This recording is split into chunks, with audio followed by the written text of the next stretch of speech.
Good evening, good evening. Good evening, good evening, good evening. Helping people. Helping people. Helping people. Good evening, everyone. My name is Delitzo Solomoyo, and I'm the chair of the Community Action Partnership Board of Directors. Oh.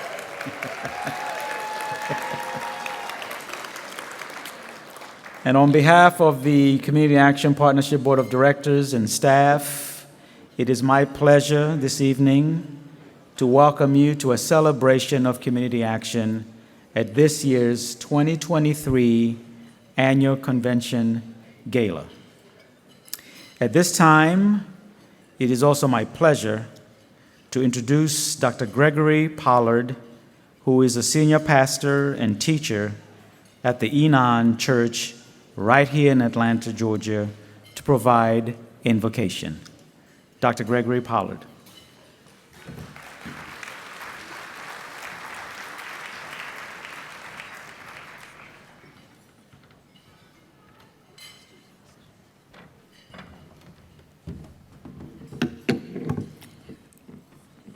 Let us pray. Our divine source of creation, as we gather here today in unity and dedication to seek your guidance and inspiration to continue to forge ahead. Bless our efforts to bring about positive change in every corner. We strive to rearrange, to address the needs of those in despair with compassion and love, showing that we care. Grant us wisdom to navigate the challenges that we face, to champion justice, equality, and to embrace the diversities that enriches our nation. And as we work toward the shared vision of transformation, may our actions be guided by empathy and grace as we serve the vulnerable, leaving no one in a dark place. Instill in us the strength to persevere in our pursuit for a better future, far and near. May our endeavors foster unity and togetherness, breaking down the barriers of divisiveness, eliminating those issues. Grant us courage and wisdom to understand that we are here to serve. And then teach us to be mindful and cognizant of the fact that a day is not for sale, an hour cannot be purchased, neither can minutes or seconds be bargained for. Every breath we take individually comes from you and from above. Bless us tonight and always. Amen.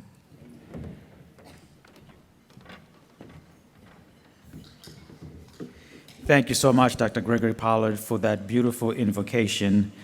At this time, I'd like to ask if you could all join me in reciting the Community Action Promise. Community action changes people's lives, embodies the spirit of hope, improves communities, and makes America a better place to live.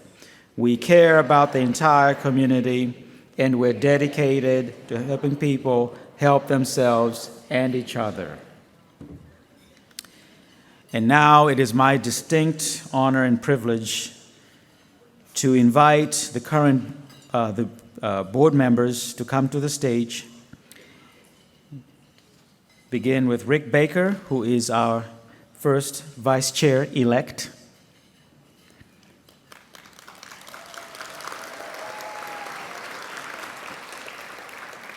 Brian Duncan, second vice chair-elect, could not attend this event due to some family emergency. Angel Walker, our third vice chair-elect. Dreamer Paget, our secretary-elect. Maddie Mendez, our treasurer-elect. Michelle James, our Region 1 representative-elect. Lynn Allgrant, our Region 2 representative-elect. Edith White, our Region 3 representative-elect. Paul Dole, our Region 4 representative-elect. Joe Devaney, our Region 5 representative-elect. It said myself, but it's Karen Swenson as Region 6 elect.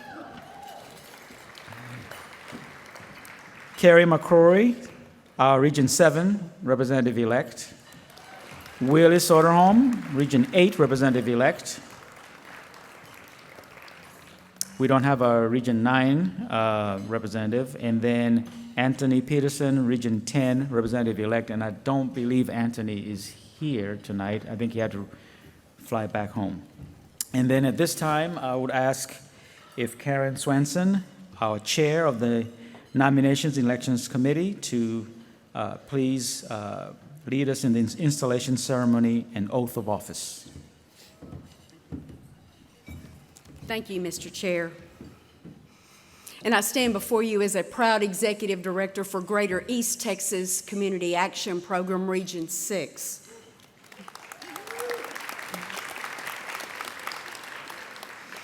It is my pleasure and honor to install the following officers in the Board of Directors of the National Community Action Partnership for the coming 2 years.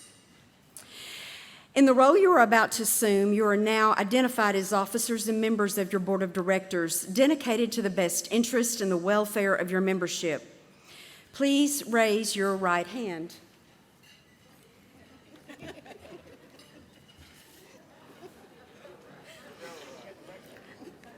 You got to start small, folks. We've struggled with this in some years, just saying. Do you solemnly and sincerely swear to administer the office by which you've been elected to the best of your ability and judgment, in conformity with the bylaws of the National Community Action Partnership?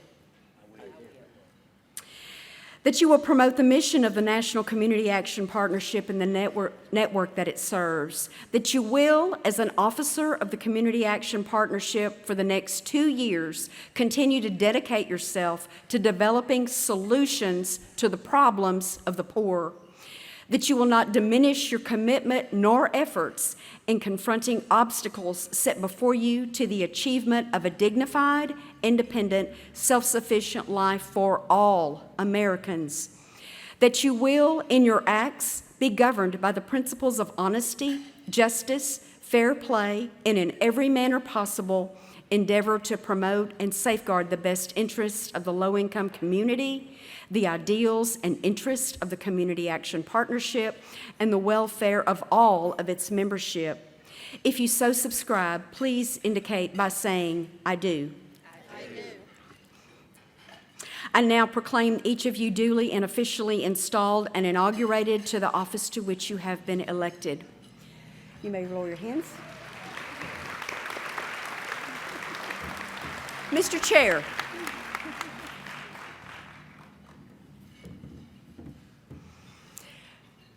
we have tremendous respect for you.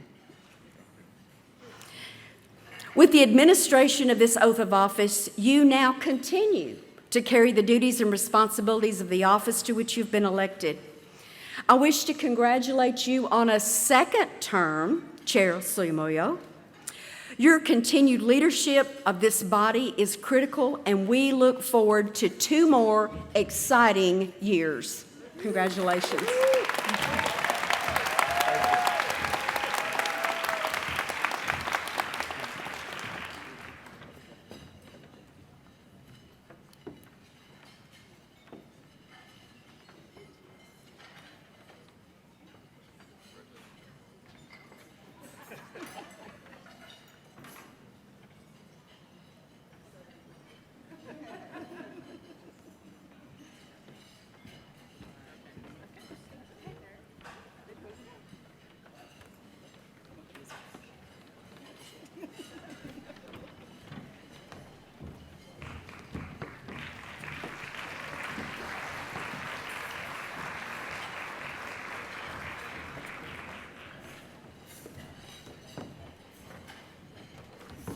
I will make my remarks at the end of this event tonight, but at this time, it's my distinct honor again and pleasure to call upon our Chief Executive Officer, Denise Harlow.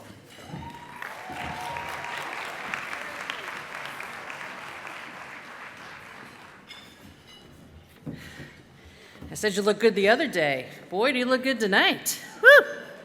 Lots of sparkles, lots of sparkles. Thank you for being with us here this evening. You do have in your program book the agenda for this evening. We are blessed to have a robust network, and we will be acknowledging many award winners this evening. We're very excited by that. So congratulations to all of our award winners. We're going to do some of this business, though, before dinner. So please eat your salads, please enjoy. I think the bar is open, so there is that as well. So, first of all, I'd like to just say thank you again to our gold level sponsors, Mutual of America, Whitfly, United Healthcare, and Amazon Business.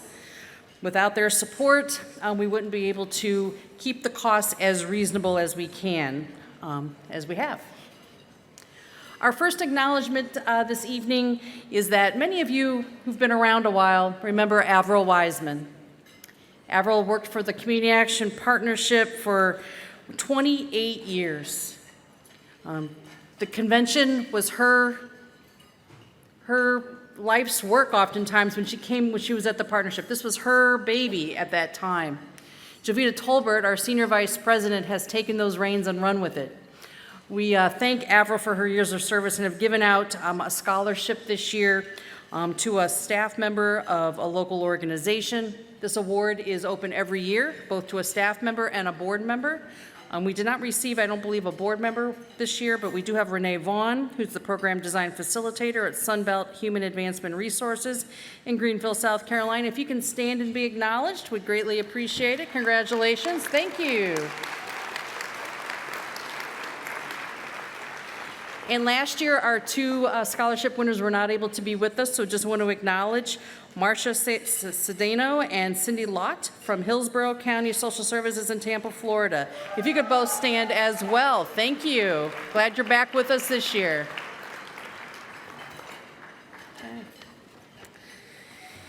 So you've heard that next year is our 60th anniversary, right?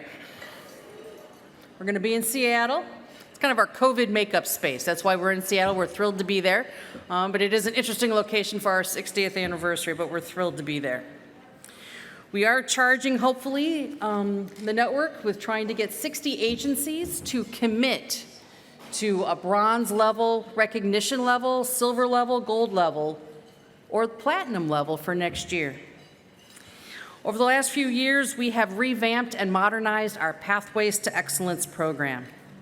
It's one of our signature offerings to recognize agencies who have committed to and have strived for a level of excellence to go beyond compliance toward excellence. The excellence standards are based on Malcolm Baldrige. They are a step beyond the CSBG organizational standards. They're actually probably 3 or 4 or 5, 7 steps beyond the organizational standards. And they reflect real life, high quality, but achievable benchmarks in categories such as agency leadership, customer voice, process management, and of course, meaningful outcomes. Agencies who do enroll are encouraged to do so at a place along that path for which they feel confident that that's where they want to begin. No one says you need to start at the platinum level. This was modernized and broken out into these levels to encourage more agencies to pursue this pathway. So tonight is special for many reasons, but we are here to recognize an unprecedented number of excellence honorees. I'm going to start with our bronze tier. When you have hear your agency's name, if the team from your agency can stand up, and you'll likely holler a little bit, and that's probably okay. All right. So, Community Action Agency of Butte County, Tim Hawkins, NCAP, Executive Director, Butte County, California. Central Florida Community Action Agency, Carolyn Ruff Looney, NCAP, CEO, Gainesville, Florida. Enrichment Services Program, a Community Action Agency, Belva Dorsey, NCAP, CEO, Columbus, Georgia. Long Beach Community Action Partnership, Marisa Semense, CCAP, excellent Executive Director, Long Beach, California. Community Council of South Central Texas, Bobby Dykey, CCAP, excellence at Sequin, Texas. And Wright County Community Action Carrie Tripp, Maple Lake, Minnesota.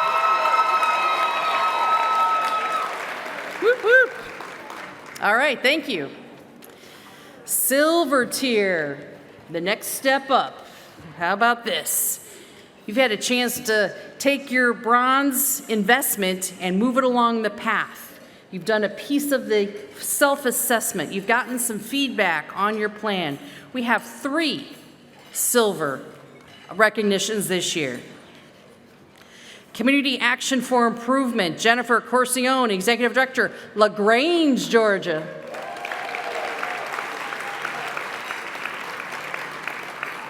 Eastern Action, Matt Hinkle, CCAP, ED of Moorfield, West Virginia. I don't believe they are here this evening, but congratulations to them. And West Central Missouri Community Action Agency, Chris Thompson, CEO, Appleton City, Missouri. Sitting in the front row. Excellent. All right. Whew.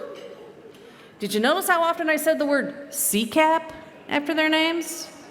All right, all right. More to come on that, but it might have something to do with some of these commitments, so congratulations. All right, so we've had bronze, we've had silver. What could come next? Gold. Thank you, yes. We're going to start rolling the video for our gold recognition this evening, and it's just a special shout out to Panhandle Community Services, Executive Director Maggie York and Board Chair Judge Cindy Irwin, who are both here as well. Please come up while we play the video. I'm Maggie York, and I have the privilege of serving as the Executive Director of Panhandle Community Services. We wanted to develop a culture of excellence. Our Pathways journey began in 2018. We worked with members of our line staff, our directors, our board of directors to determine were we in alignment or were we having met the standards of excellence that Pathways asked us to judge ourselves against. This year we had not 1, but 3 devastating natural disasters.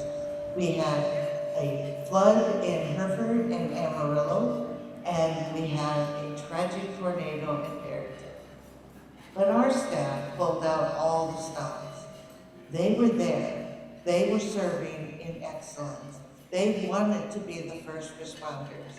It wasn't an easy walk, doesn't continue to be an easy walk, but we learned a lot, and we're better off as an agency and as a service to individuals because of Pathways. When we finished and we received the Award of Excellence, we will be one of the best community action agencies in the country. I'm Cindy Irwin, the Hutchinson County, Texas Judge and President of the Panhandle Community Services Board of Directors. It's my privilege to serve on the PCS board, and I am inspired every time we meet at the dedication and passion each of the PCS directors have for their mission and goals. Serving on the board, I've seen amazing growth towards organizational leadership, strategic planning, and assessment of needs, and I am so proud to be part of the team that strives for excellence. I'm confident in the leadership of PCS, the goals they've set for themselves, and the steps they are taking to continue their pathway to excellence. I encourage all community action groups to just jump in at any time and pursue your own pathway to excellence.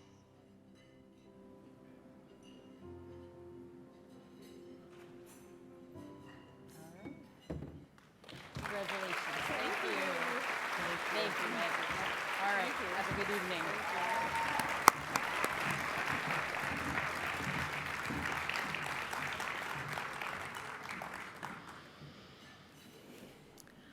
Robert Cord.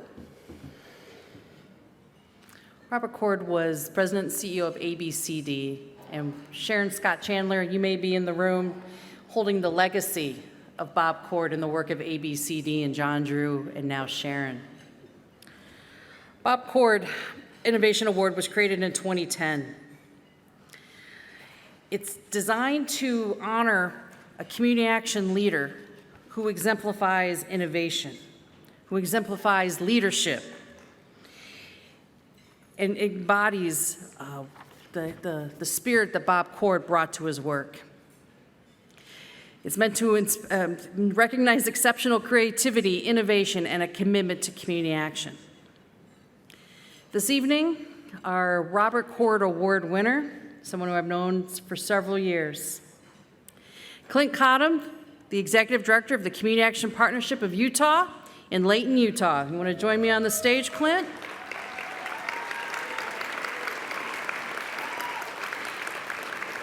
Clint is receiving the Cord Innovation Award for his exceptional work in advancing community-wide solutions. He's the type of the director that wants to support all the agencies in his state and the associations around him, and he goes the extra mile to do so. Region 8 values you deeply, Clint. I know that for sure. He's a Roma trainer, currently chairs the Region 8 Association, and is a member of the CSBG National Working Group, amongst many other duties as assigned, as they say. Clint, you've been a great friend. Your work in Utah is exceptional. We appreciate you, and just congratulations on your award. I'm going to turn it to Bill. Brian's okay.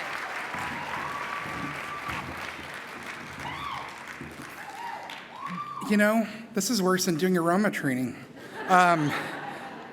You know, I'm really deeply touched and honored, especially to get an award named after Robert Cord. He was exceptional in our network's history. I'm just truly touched to be nominated and receive this award. And I just want to just say how much I value the partnerships in our network. I actually grew up with a mom that was actually in the network. As a little kid, I actually went to some of her meetings when she was a single mom and kind of watching people in the room. And I saw my mom and learned from her about how you can partner to bring about change.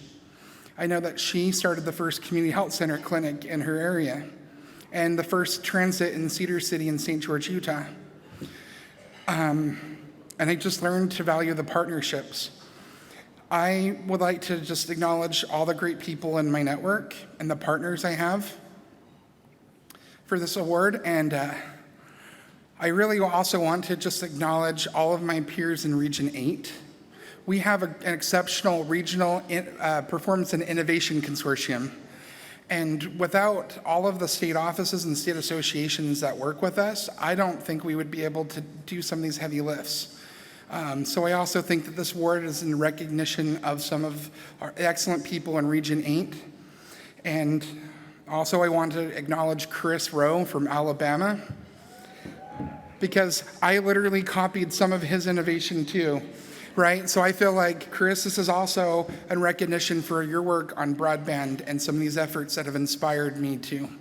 And again, I just want to say thank you so much for this award.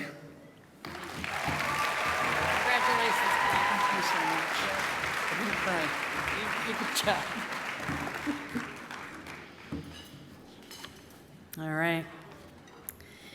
Next up is have you heard of Lyndon Baines Johnson, LBJ? This is the National Lyndon Baines Johnson Leadership Award. We have 2 award winners this year. This award recognizes community action practitioners whose expertise on what works to promote greater opportunity for children and families, and is known and respected at the national, state, and local levels. These practitioners have led their community action agency in connecting a significant number of children and families to greater opportunity, transforming their lives and making their community a better place. Our first winner this evening is Kara Hay from NCAP in Bangor, Maine. We're going to turn to the video and invite Kara to the stage. Based in Bangor, Maine, Penguins is dedicated to improving the lives of people across the state of Maine. This mission is led by President and CEO Kara Hay, who with a team of nearly 600 staff members and over 400 volunteers provide support and resources to empower families through a wide range of programs and services. We serve communities throughout Maine, which is a large rural state. It has such incredible beauty and also some significant challenges, including having an aging population, old housing stock, limited transportation options, as well as high rates of poverty and substance use disorders. All of the work of Penquis is predicated on the belief that if you give the individuals the supports they need, they will live healthier, happier lives, did a lovely job which on is good choosing not the just for the names. individuals, but also for the communities in which they live. I am incredibly proud of the breadth of services we offer. In the last 9 years, we have grown from an annual operating budget of $30 million to over $100 million. We now offer over 70 programs, and we serve between 3,500 to 5,000 people on any given day, and 30,000 people each year. Penquis's early childhood education programs are essential for giving young children from low-income homes a solid foundation for learning and development. Our incredible staff foster a love of learning and also provide children with the skills they need to thrive in school and beyond. But it's not just the child who benefits. Through a whole family approach, the entire family is supported to achieve their own goals. Through Penquis's many youth programs, youth are supported in a variety of ways that help them to make healthy decisions and to feel connected, valued, and invested both in themselves and in their communities. Unfortunately, Maine has high overdose rates, and many children have lost parents and friends to substance use disorders. Our substance-affected youth program partners with schools to provide supports to youth who've been impacted by others' substance use. Our staff provides support and mentorship to these students, and they often say this is the first time they've been able to confide in someone. This program is really impacting their lives. Penquis also provides resources to support healthy, meaningful, and productive lives and strong, nurturing families. We are thrilled to be providing transitional housing supports and coaching to women in recovery and their children in partnership with a local healthcare organization. Transitional housing is only one of the ways Penquis addresses critical housing needs. Penquis is a housing developer that currently has more than 400 housing units across 34 different developments. Our current project that we are wildly excited about is a partnership with the University of Maine and Maine Housing to actually create the first in the nation 100% bio-based 3D printed neighborhood. Maine is in a housing crisis, and this type of innovation is key to building homes sustainably, quickly, and affordably. Penquis increases financial stability through education and lending programs. Penquis provides home ownership classes, and through our mainstream finance services, home and business loans to individuals who don't qualify through other financing. In the state of Maine, transportation is one of the hardest things to navigate. Due to the lack of mass transit, the distance our rural residents must travel to access services, and inclement weather during the winter months. Last year, we provided 14.5 million miles of transportation services. That equates to 585 times around the Earth, or the distance from the Earth to the Moon and back, over 30 times. Simply amazing. Penquis credits much of its success to its extensive collaborations. We have roughly 500 community partnerships, which has helped us expand our advocacy. And we are so fortunate to have strong relationships on the local, state, and national level. Our partnerships have allowed us to accomplish so much, including creating a children's advocacy center to help children and families who've experienced sexual assault. We've also passed legislation that bolsters and lifts families, and we've mobilized the community to support thousands of households with school supplies, Thanksgiving meals, winter coats, and gifts for the holidays. It's clear that both Penquis and its CEO have earned the respect of organizations and professionals across Maine and the nation. What matters the most to us is that our community knows that we are here for them, that we're a resource during the most challenging times. And also, there's work to be done. Penquis remains deeply committed to creating the change needed to improve Maine lives. Penquis and its president and CEO, Kara Hay, are champions for Maine residents. Through tireless commitment and unwavering dedication, Penquis is building a brighter future for the people of Maine.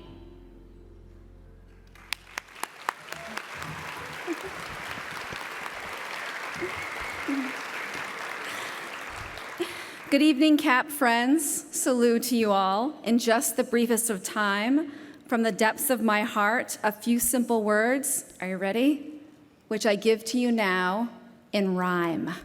God help me. This is my moment to give a quick thanks, and I promise I'll be quite brief. There are many here who rock the work out, their efforts beyond belief. And at the end of this day, we're gathered together to honor the work we all do, to strengthen our country, to boost those around us, to make sure that no one falls through.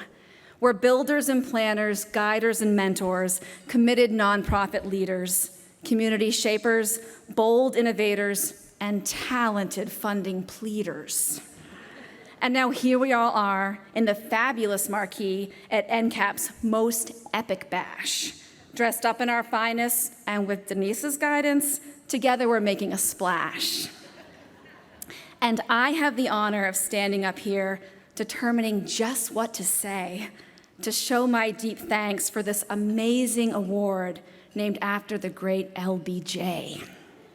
To the leaders of NCAP, Denise and her team, and the wonderful NCAP board, please feel my full thanks, my deepest regards. To receive this honor, I'm floored. To our board staff and partners, you just never stop. I thank you with all that I am, and for his deep kindness, support, and compassion, I thank my amazing son, Sam. Please stand, Sam.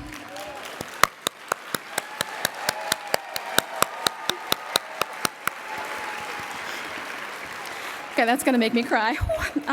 Penquist is serving the great state of Maine. Of our strength, you've certainly heard. And even when faced with the toughest of times, we'll not let our work be deterred. Our approach all-embracing, our geography vast. We don't do anything small. From rides to homes to health to loans, we offer a bit of it all. With a staff of 550, extremely bold goals, and programs that count many dozen, we're building a bridge for thousands each day, lifting again and again. The work's who we are. It's what we believe, and Penquist is thankful to serve. And we'll stop at nothing to raise Mainers up. It's something that we all deserve. And yet, there are many who suffer each day. There's so much work to be done. And I know in my heart that if we all align, our network can get this job done. Together we push, we fight for what's right to help make sure families succeed, addressing the roots and transforming lives, ensuring folks get what they need. That's why we're all here, to help people up, to support, guide, and lift. It's our core. For 59 years, we've helped those in need, and we'll be here for 50 years more. Thank you.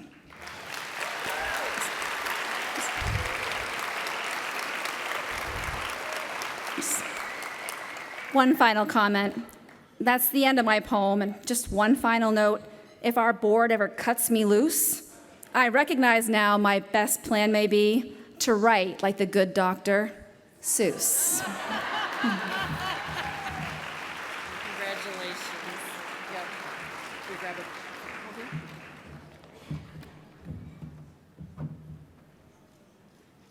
Great.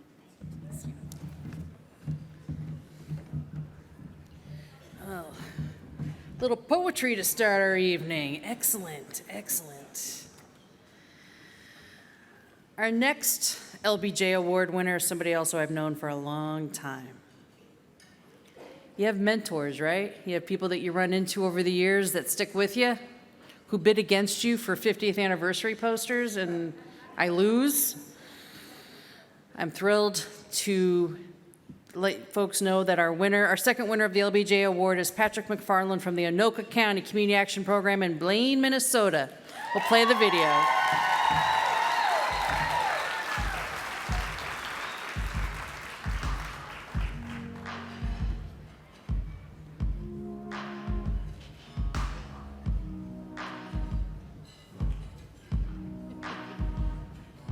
We're gonna need a poem.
you go. Is that a huggy heart? That's a huggy heart.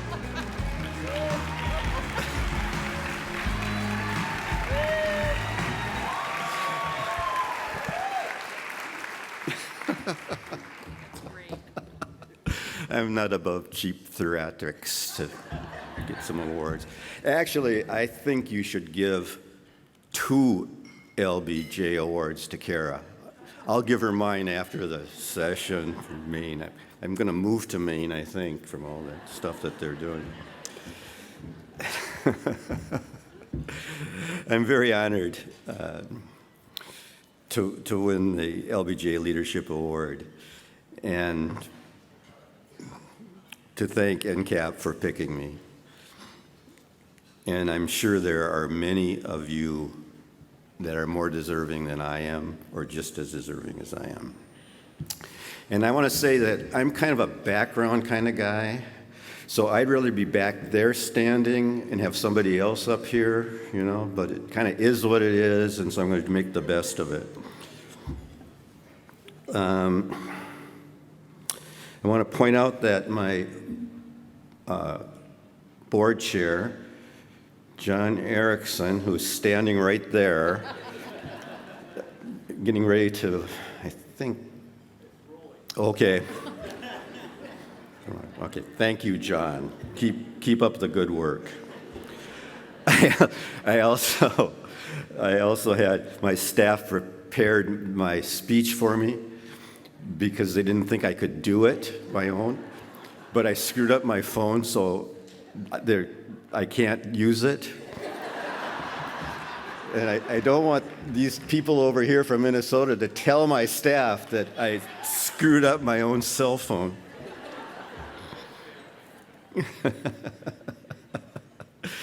This award really is more of a reflection, I think, of my agency.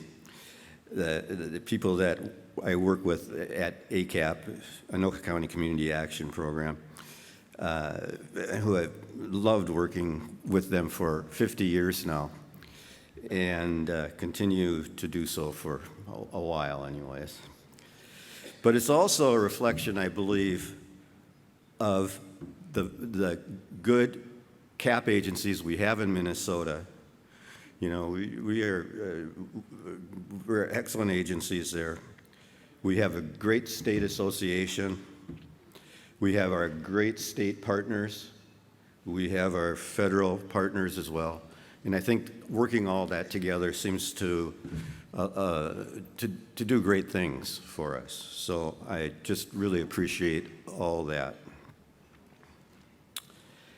And with that, I want to thank you very much for the award. Thank you.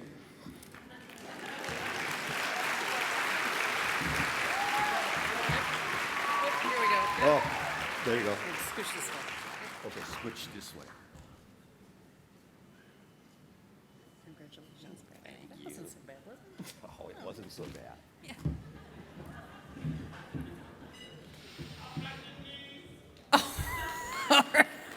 Hello. All right, so are you ready for dinner? All right.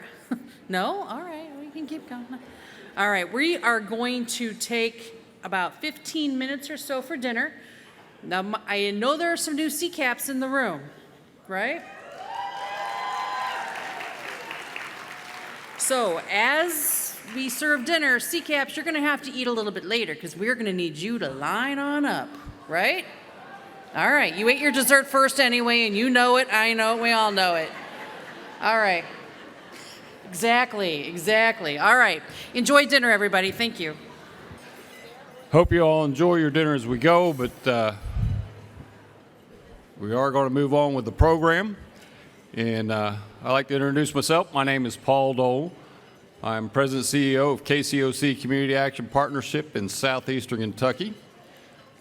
I'm Region 4 rep on the board, and I'm also the chair of the CCAP Commission. And I'd like to, if my fellow commissioners are spread across the stage here, if you'd all give them a round of applause because they do extensive work.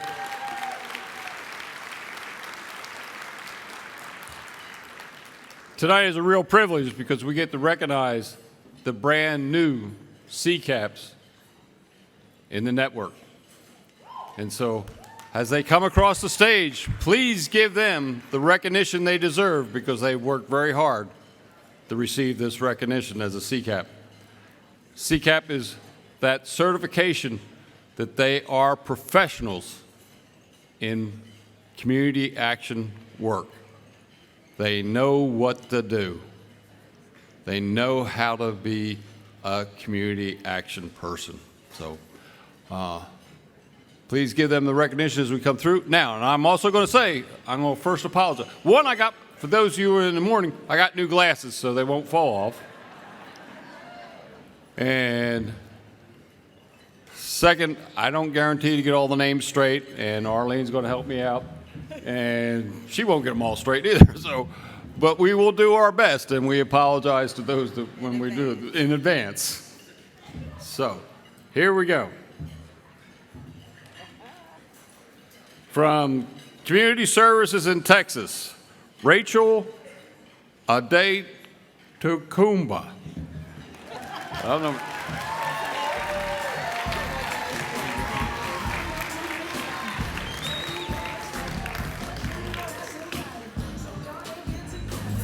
Jamie Atkins from Mid-Iowa Community Action, Iowa.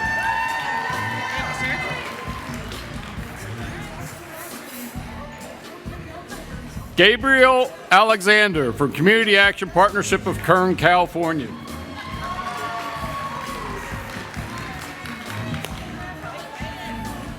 I got to add something to this one.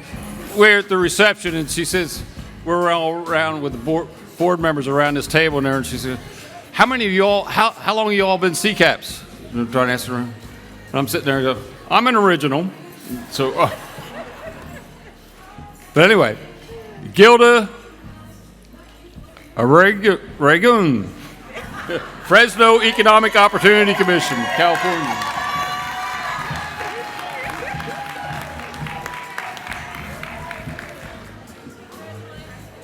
Amanda Aubrey, NCAP, Wisconsin.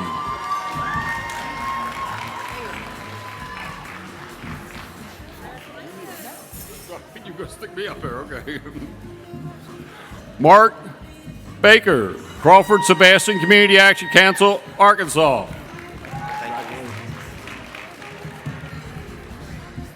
Ashley Beasley, Community Action Partnership in North Alabama, Alabama. Gail Beckman. Now I got your name, but I'm not sure I can get this agency name right. Kotoska Community Action, Minnesota. Nobody gets it right, I think. Rebecca Bibb, Community Action Partnership in North Alabama. Rashonda Bonds, Community Action Program of Evansville, Indiana.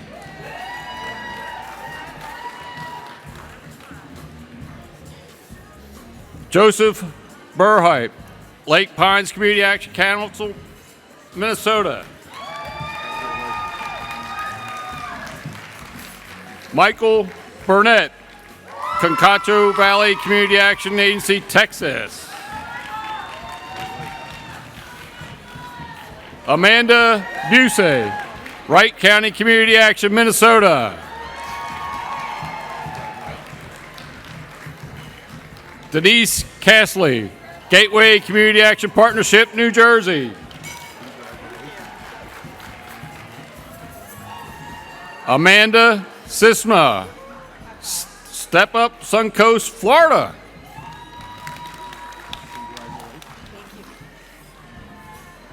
Jessica DeGrave, NCAP, Wisconsin. Thank you. Kelly Dernfield, Northwest Community Action, Indiana. I don't know this lady. Belva Dorsey, Enrichment Services Community Action Program, Georgia.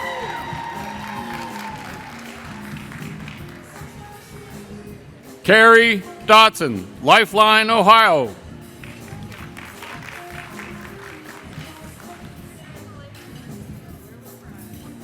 Donna England, Mountain Heart Community Services, West Virginia.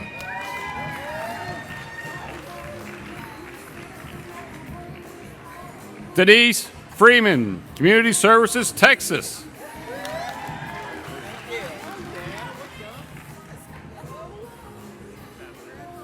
Ray Gelman, National Community Action Partnership, District of Columbia.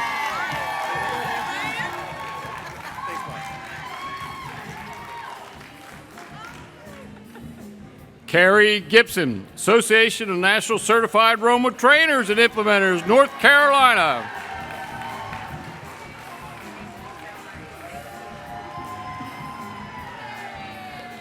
Genesee Graves, Gateway Community Action Partnership, New Jersey.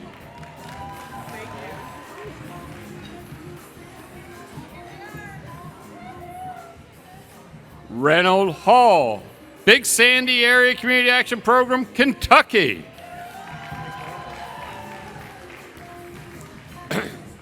Charlotte Hall, Community Services of Northeast Texas, Texas.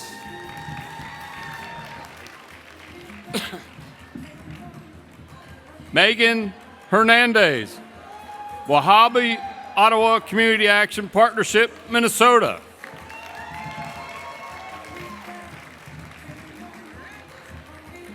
Rebecca Huss, Greater East Texas Community Action Program, Texas.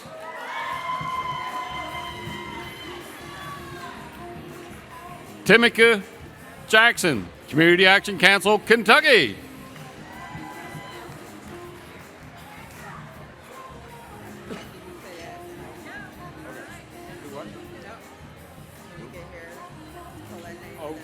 Oh, okay. Wayne Kaufman, Central Texas Opportunity, Texas.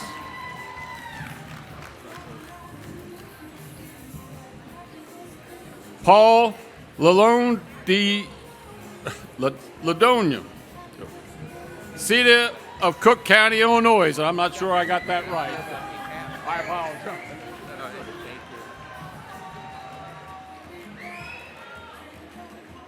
Lorraine Ladinger, Community Action Partnership of San Luis Obispo County, California.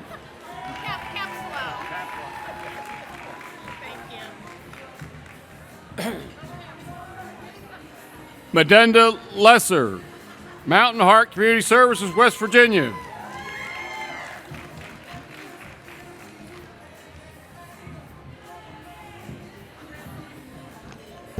Abby Little, LK, LP, Community Action Council in the state of Kentucky.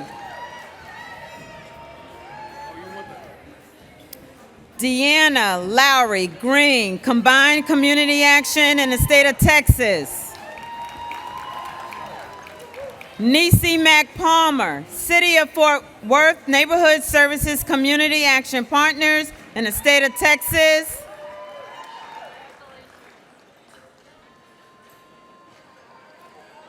Wait a minute.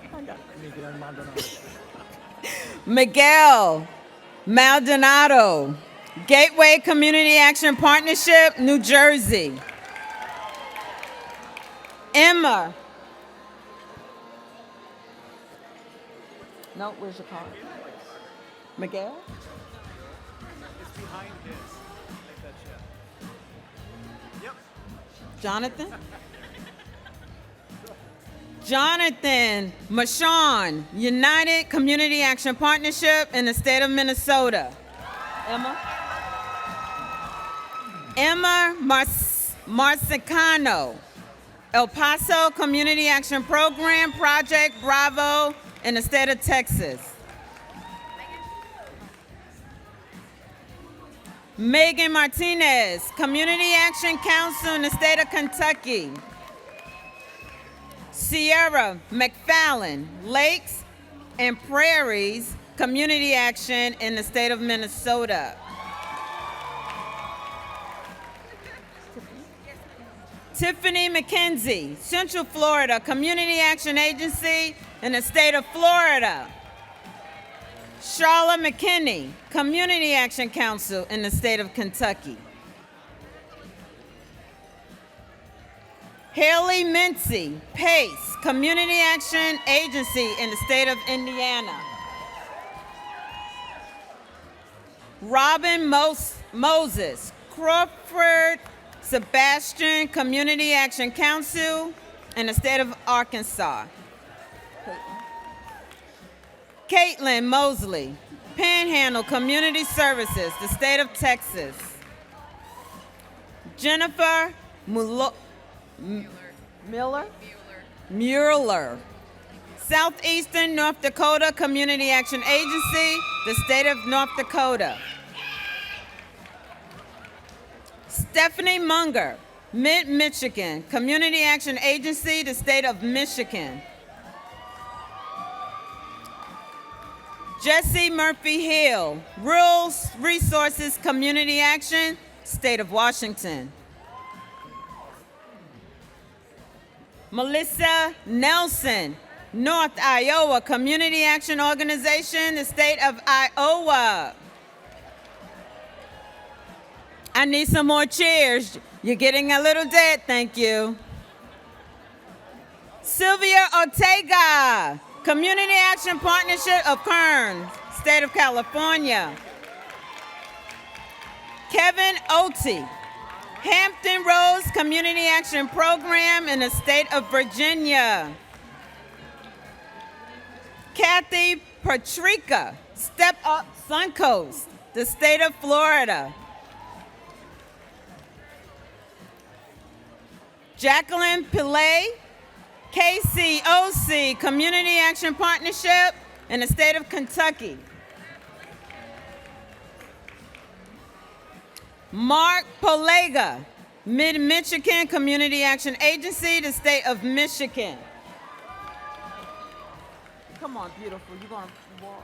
I need you to walk. Lori Ponce, El Paso Community Action Program in the state of Texas.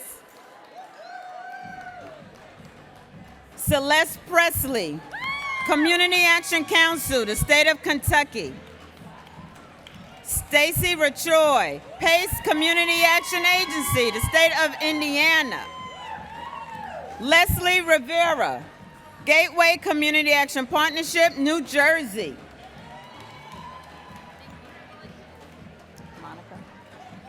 Monica Santana, County of Riverside Community Action Partnership, California.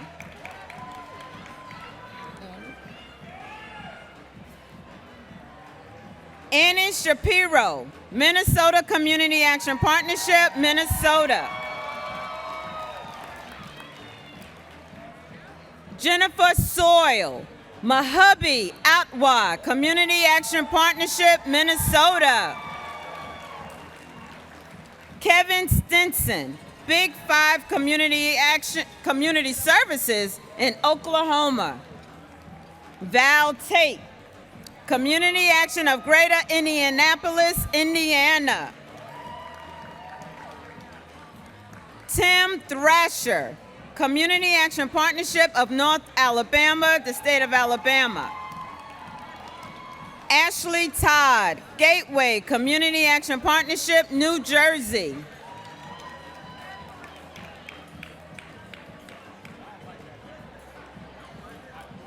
Myra Trevino, City of Fort Worth Neighborhood Services, Community Action Partners, Texas. Marcel Ehrman, Minnesota Department of Human Services, Minnesota.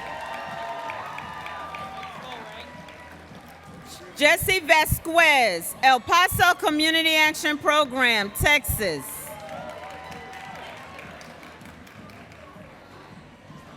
Erica Villacrez, NCAP, Wisconsin. Last, certainly not least, Ms. Patricia Dimma, Mohawk Valley Community Action Agency in New York.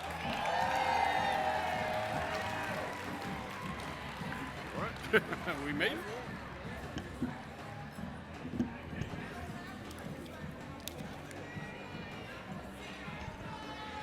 All right, want to congratulate all the CCAPs, and they'd be over there for a photo. Assuming they're directing you towards that area.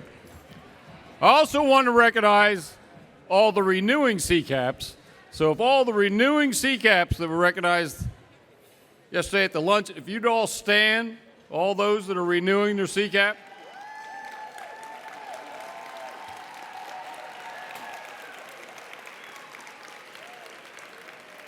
Great. Now, I know we did some sign-ups of folks who are pledging to become CCAPs for this next year down at the booth and stuff. So all those that have pledged to be a future CCAP that are in the audience tonight, please stand. And if you got your band on, show your band. They're ready to go. Again, I encourage you, if you have not enrolled in the CCAP program, it's new and improved. We've made some great improvements to the program, and I encourage everyone to become a CCAP, because that's how we also move towards excellence, as you've seen those agencies are recognized as excellent agencies. Again, thank you for tonight. Appreciate it, and we'll move on with the program. Enjoy your dinner.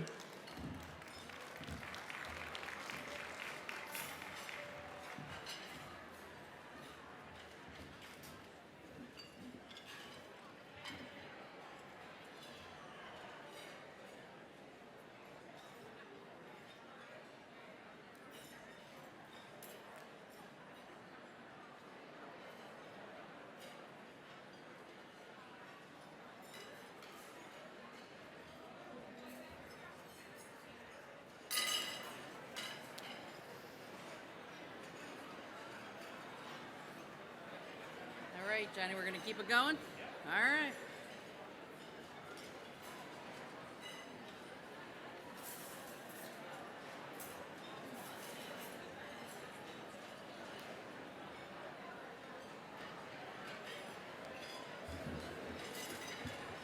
All right, well, congratulations to all of the new CCAPs.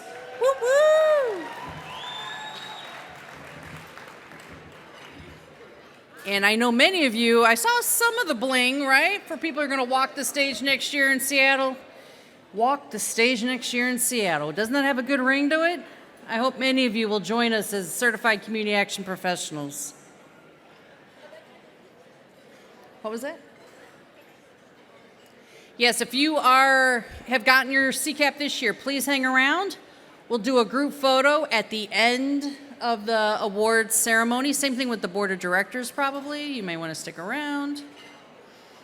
And the stage will be open to anybody who would like to get a picture and all that kind of good stuff. For the new CCAPs who did not get a pin, the basket ran dry, unfortunately. Our apologies.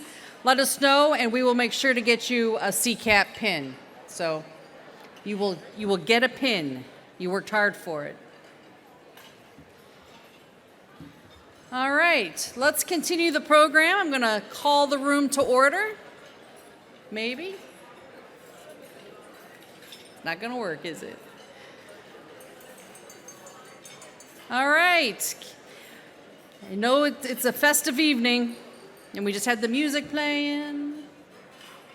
All right. Our next two award winners.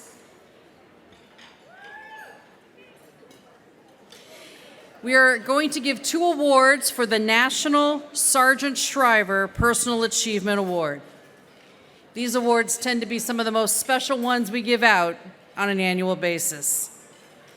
This award recognizes individuals who have changed their lives, embody the community action spirit of hope, and are now working to make America a better place to live. These individuals, with the assistance of community action, have achieved economic stability and are now working to assist others doing the same. Our first winner is Julie Heck from Impact Community Action in Boone, Iowa. Let's go to the video, please. Julie is special because she has experienced some things in her life that would have stopped other people or derailed them. And instead, she takes all of those experiences and leverages them into something better. I have 3 beautiful children. There's not really a lot to know about me other than I work a lot. This is my life. Impact is my life. My children, impact. They had a part-time position at a community action agency in Knoxville. And so I went and applied for that position. I made $7.50 an hour when I started at Impact as a part-time employee. And I know it was 20 years ago, but that was pennies to raise 3 kids on. So it was challenging. And then once I started learning about all of the benefits and programs that were available, I was a person that was experiencing all of that at the time. And so it was like a double award for me, essentially. Things like energy assistance, the help with the utility bills. They didn't have food pantry programs, but knew about them. So there were a plethora of programs really available. And then also, that connection, the way community action works with the partnerships in the community, also opened my eyes to the other available programs.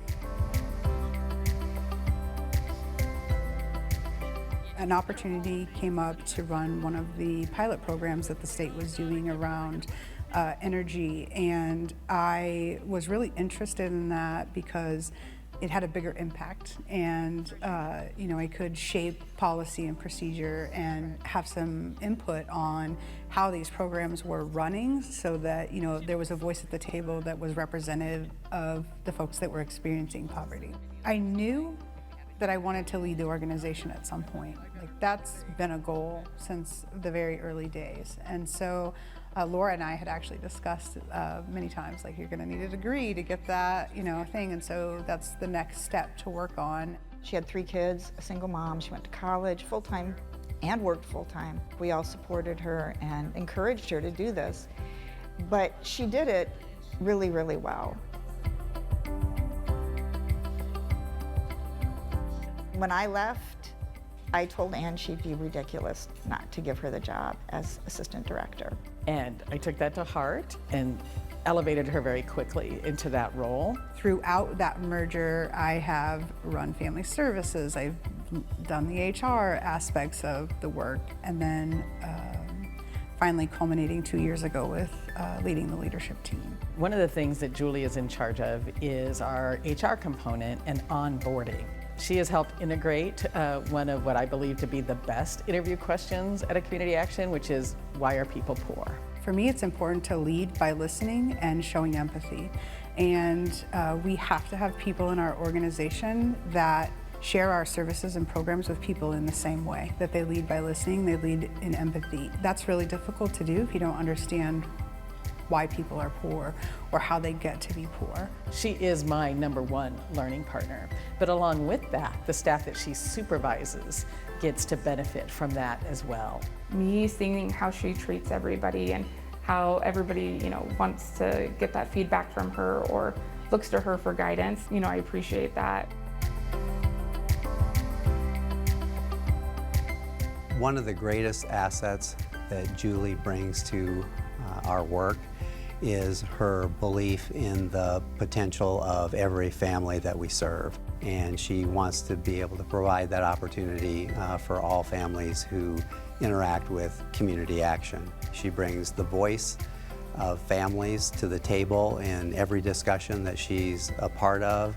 And like Sergeant Shriver, for which this award is named, she really embodies that spirit of hope that community action stands for. I hope she knows, after receiving this award, that we see her, other people see her, and what she's doing is so important and has such an impact on every single person we serve, all of the staff in our agency, and the Community Action Network as a whole. I like to be behind the scenes. I like to know my work is making an impact, but to be brought to the forefront and just have so many people who are like, you are so deserving of this. This is amazing for you. It's been good for my soul. Good for my soul, for sure.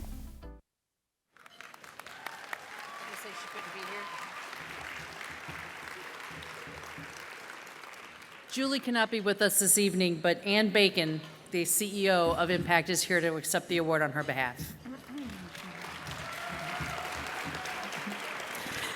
I wish every single one of you could know Julie the way some of us have gotten to know Julie and the impact that she has on others, but she wanted me to share some words with you. She wanted to thank you for this incredible honor. She asked me to remind each person in this audience that it is our collective efforts that impact the lives of others. But along with our collective efforts, it's each and every one of you and the actions that you take every day that changes the world. This award is not just a celebration of her achievements, but a tribute to every single person in this room and in your agencies and the leaders you're going to raise up who dedicate their time, energy, and passion to making a difference. Each day, you touch lives in ways you might never fully comprehend. Our actions, both big and small, ripple through the fabric of society, creating a tapestry of positive change. Sergeant Shriver envisioned a world where communities came together to uplift one another, where hope was not just a distant dream, but a tangible reality. He saw the potential in every individual to be a beacon of light for others. And tonight, as we gather here, we embody that hope he so passionately believed in. It's easy to underestimate the power we hold in our hands, the power to inspire, to heal, to empower. The smallest acts of kindness, the simplest gestures of support, they have a profound impact. We may never fully realize the extent of the lives we've touched, the paths we've altered, and the futures we've shaped. Every smile we share, every hand we lend, every word of encouragement we offer, it all matters. Our actions echo in the hearts of those we touch, fostering a chain reaction of positivity that extends far beyond our immediate reach. The lives we change might not always make headlines. They never make headlines. But they carry a significance that cannot be measured. So tonight, let us remember that we are the embodiment of Sergeant Shriver's vision. We are the hope he imagined when he envisioned communities joining hands for the greater good. As we move forward, let us continue to embrace the power we hold to touch lives and make a difference, even in ways we will never fully recognize. Thank you for recognizing Julie. But more importantly, thank you for being a force for good in the world. Together, we are the living testament to the legacy of Sergeant Shriver and the embodiment of the change we all wish to see. Thank each and every one of you for everything you do. Julie thanks you. Give her our best.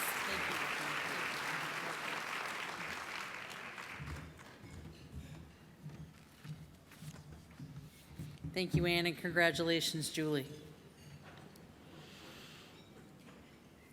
Our next winner of the Sergeant Shriver Award is Lenore Mendoza from the Community Action Board of Santa Cruz County, California. Woohoo! Not sure if we have a video or... All right. Leonor Mendoza for the past 3.5 years, I believe. She joined our team to work for the Disaster Relief Assistance for Immigrants team during COVID.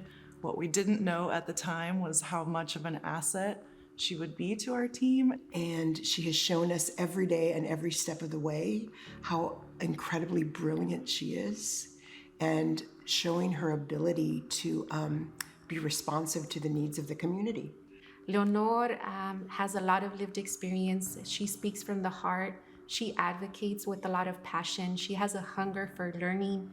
And her work through the ICOP project has been instrumental in connecting us, CAB, with the indigenous community in Santa Cruz County.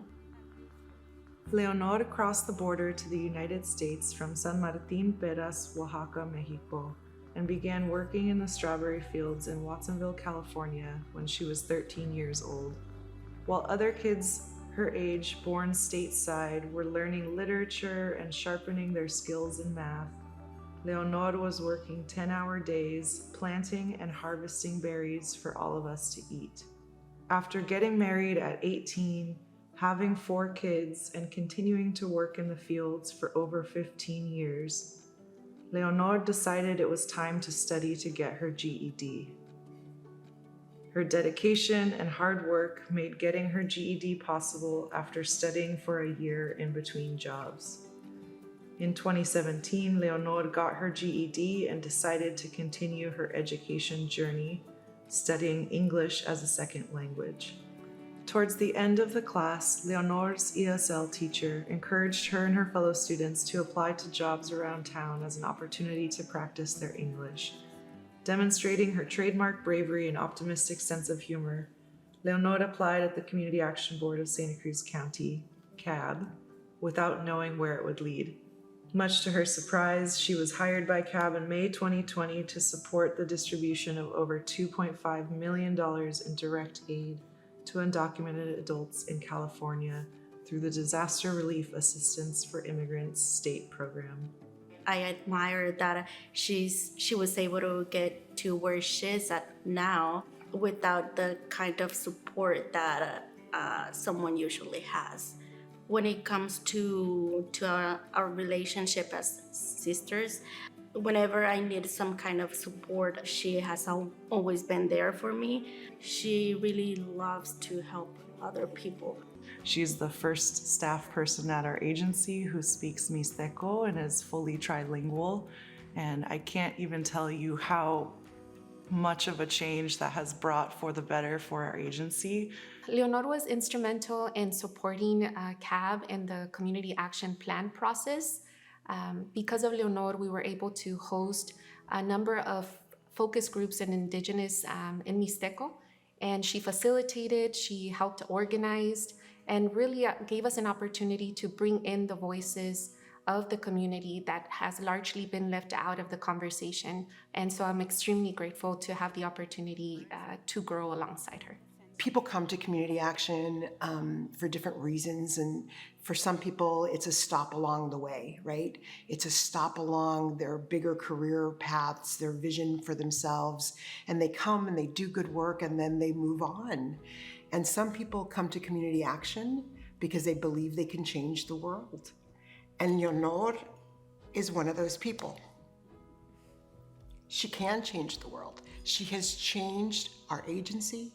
She has changed our community. She has changed our community action network. She has made us accountable and responsible to have responsive services to parts of the community who have been invisible to community action. She has made sure that we were responsive to our Indigenous language speaking community. And she's done it in a way with grace and humor and humility, but never stopping, driving, and pushing the effort.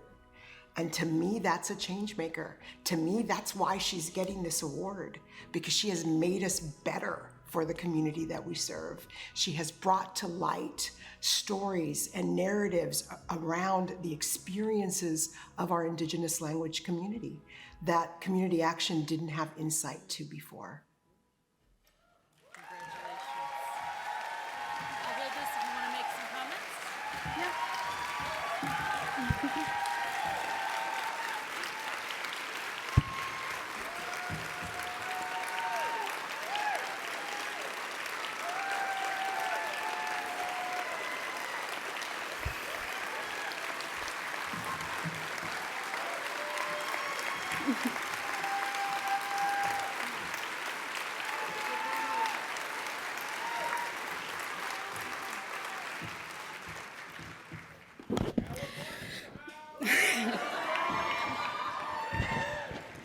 Te shabin skundon dendo yo. Nyanu konina kwet shabin huntati, shabin una shabiota premio nyatindo ba yo. I'm gonna do this in Spanish because I feel more comfortable, and then I have interpreter. Gracias. Primero que nada, quiero que Hannah y María Elena se puedan parar.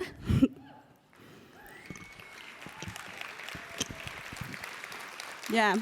Sin ustedes no podría haberlo hecho. Muchas gracias, María Elena y Hannah, por confiar en mí. Y Paulina, que no está aquí con nosotros. Sin que ustedes me estuvieran apoyando, no podría hacerlo.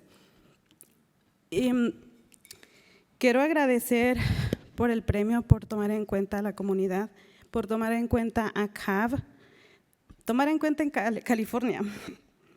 Y también quiero ver si se pueden parar los latinos, los que hablan español.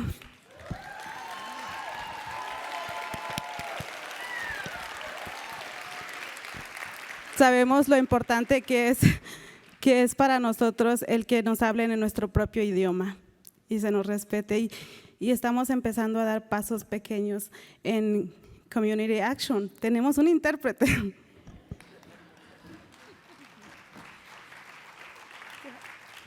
Thank you so much. Muchas gracias.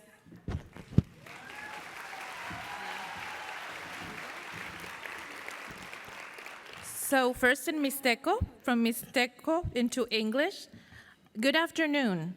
Thank you very much. First of all, I want to thank my parents. Thank you, Mom. Thank you, Dad. This award is also for you. This part was in Spanish. First of all, I want to ask Hannah and Maria Elena to stand up. I could have not done this without you. If you want to stand up again. Thank you for believing in me. And also thank you to Paulina that wasn't able to be here. Thank you for believing in me. Thank you for acknowledging Community Action Board. Thank you for acknowledging the Mixteco community, for acknowledging California, and all the people that speak Spanish, if you can stand up again. And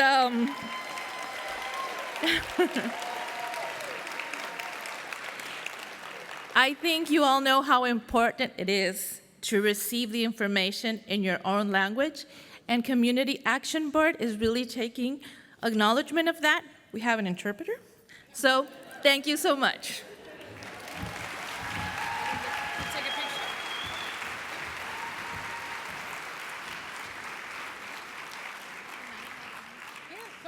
Johnny, another one? Wonderful, thank you.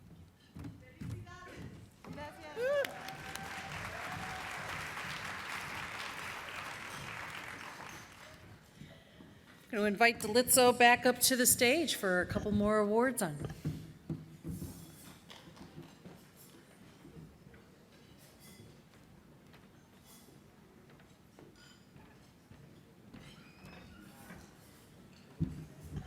Felicidades.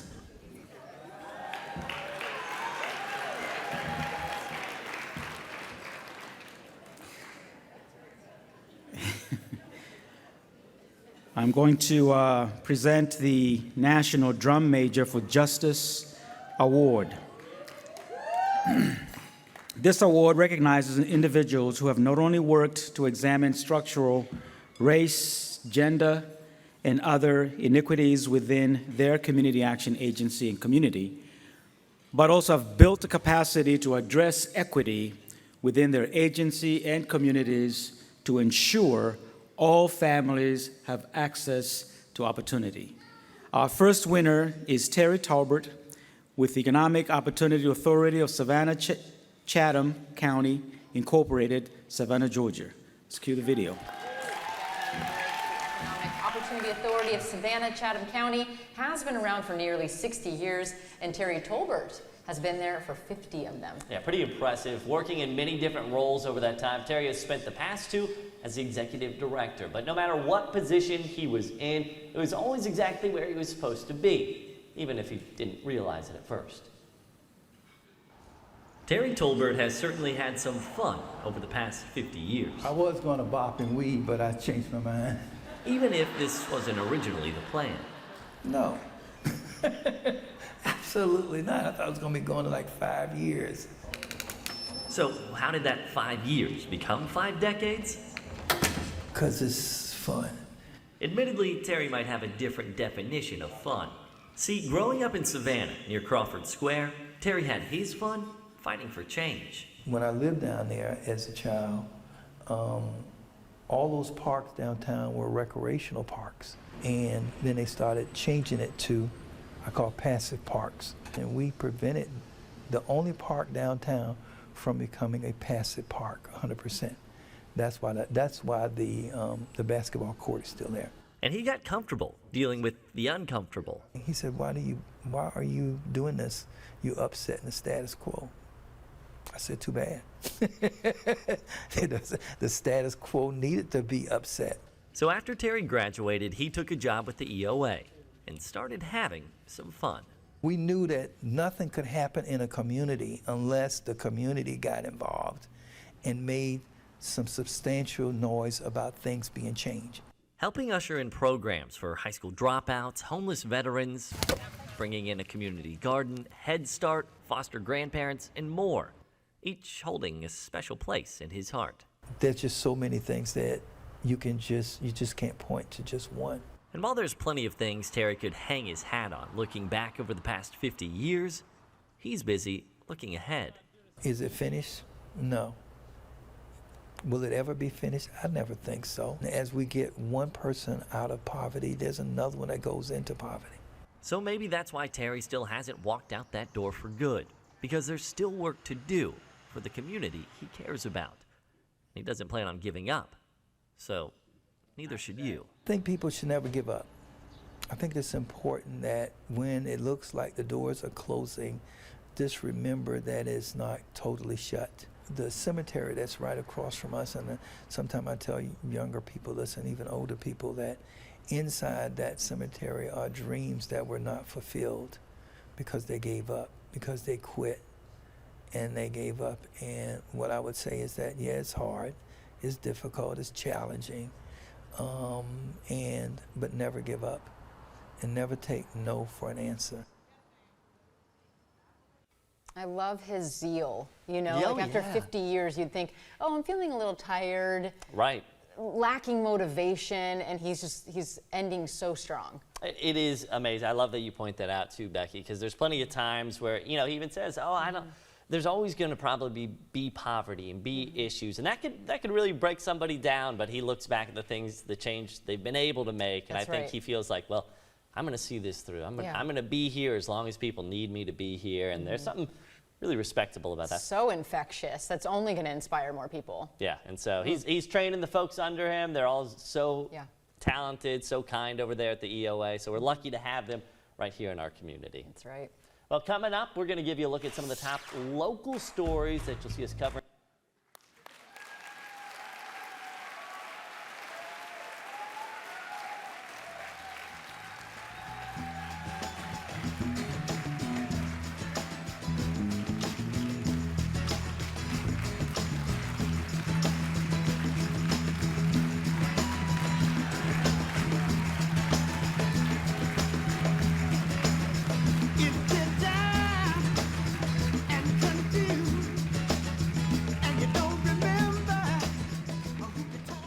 Whoa. Thank you so much. I want to recognize my daughter. She's the love of my life. Could you stand up, daughter? And my grandson. They both live here in Atlanta. One is in college, and the other one works in one of the largest accounting companies in the world. But let me just say this is, my board is here. I have two members of our board, the person who writes all our checks to make certain that we don't do it wrong, and of course the chairperson of our board. Would y'all two please stand?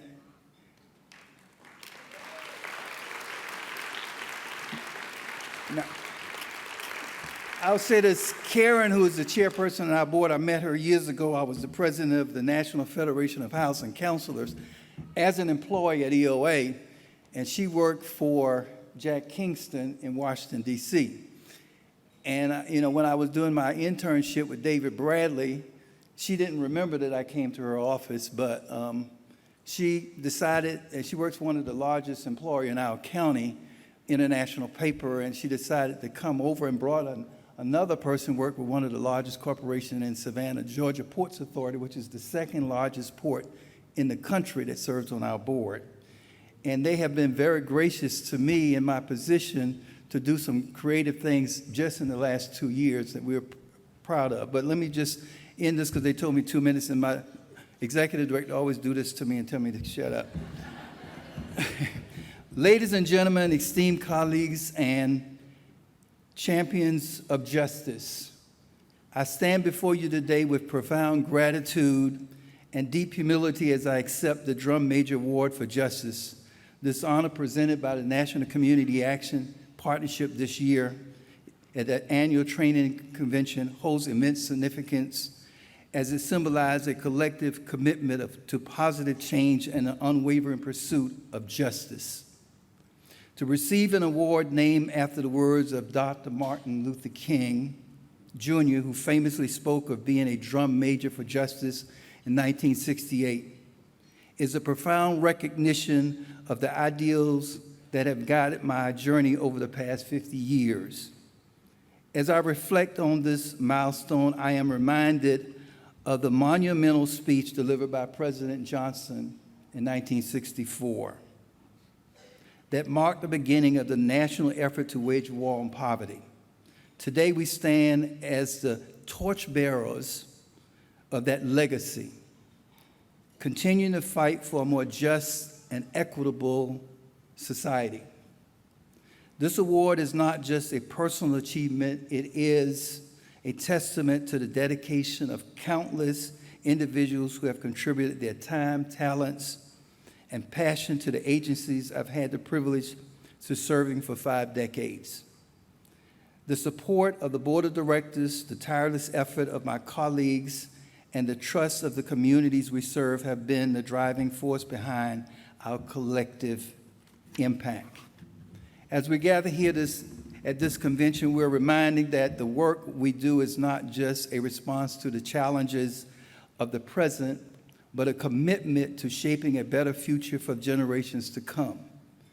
The war on poverty that President Johnson spoke up over a half-century ago remains unfinished, and our dedication to justice and equality continues to be our rallying cry. I would like to extend my heartfelt gratitude to the board of directors of the agency that I work for, to the National Community Action Partnership, and to each person who has played a role in our shared journey, all of you. Your passion, resilience, and underlying belief in the power of community action have brought us to this moment in 2023. In closing, I want to reaffirm our commitment to Dr. King's vision and President Johnson's call for action. Let us continue to march forward as drum majors for justice, united in our pursuit of equality and unwavering by the challenges that are ahead. Together, we can and will make a lasting impact on those lives we serve. Thank you, ladies and gentlemen, esteemed colleagues, and fellow advocates for justice.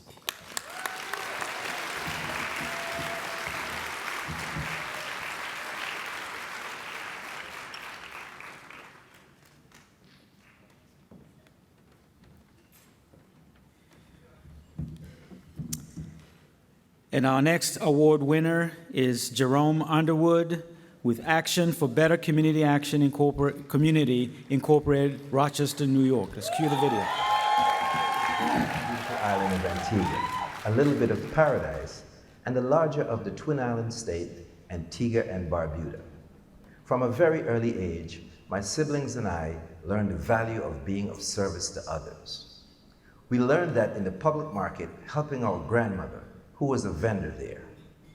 A solid academic background and some skills with a soccer ball enabled me to come to the United States to pursue higher education. Community action found me in the mid-2000s when I was asked to serve on the board of directors of Action for a Better Community, the agency that I now have the absolute privilege of serving as president and CEO. Throughout the years as a board member, I learned about the history of community action, primarily from my predecessor and mentor, James Norman.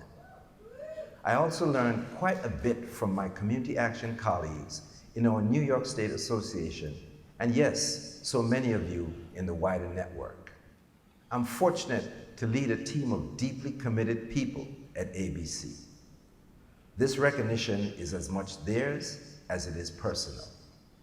Additionally, and in the realm of iron sharpens iron, I have some sisters and brothers of similar minds who comprise the Greater Rochester Black Agenda Group, the BAG, as we call ourselves.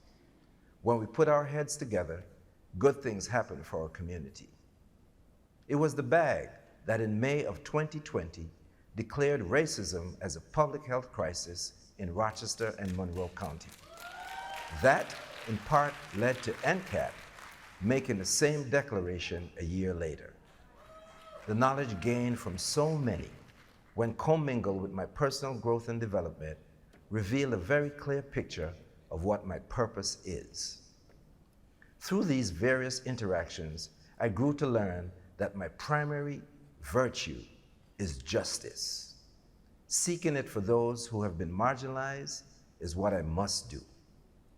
Our network, and indeed ABC, came through the birth canal of injustice. We exist to counteract it wherever it stands.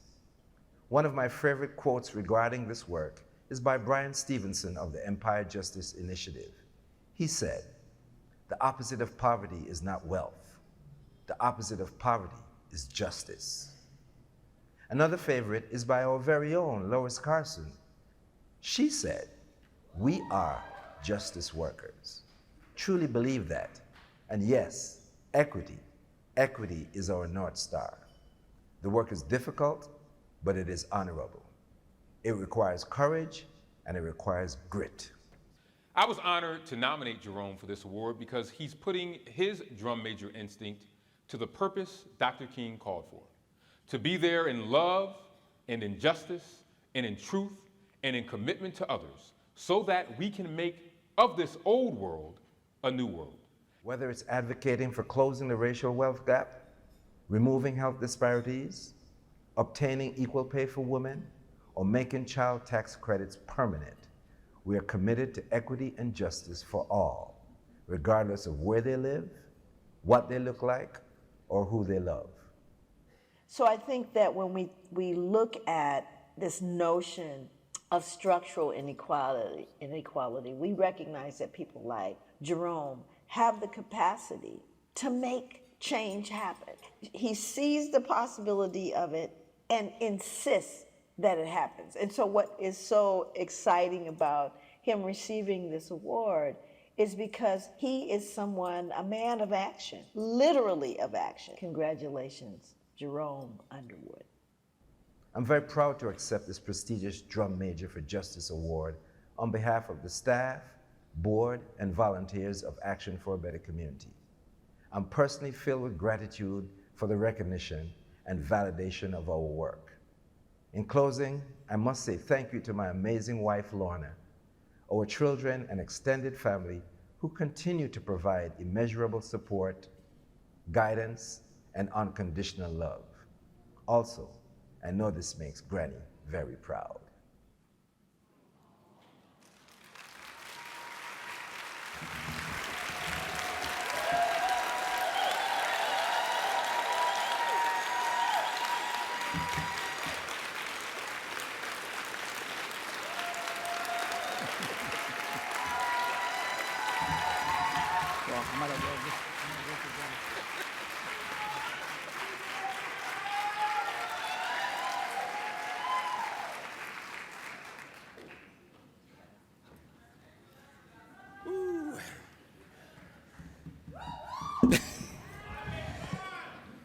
"585."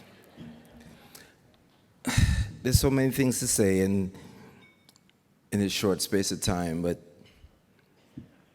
and Mr. Tolbert said it, humility, gratitude, but there's a third word for me, and it's motivation.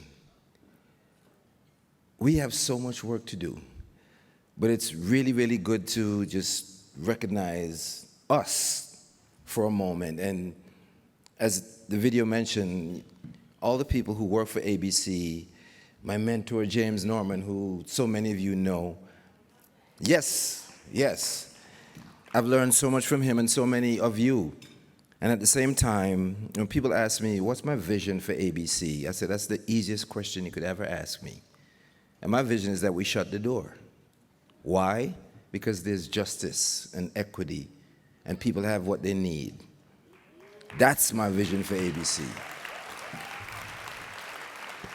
So all of us can stop working so hard and we go do other things, but we know that the reality is that we're far away from that. So that's why, you know, being recognized like this is motivating to me so that we can double and triple down, because there's some strong headwinds against the work that we do. And we have to push back, plain and simple. We have to outwork the people that are working against just the basic equity. There is no hierarchy of human being, as far as I'm concerned. And as the video mentioned, as a matter of fact, here's something about the video. This network is so bent on equity.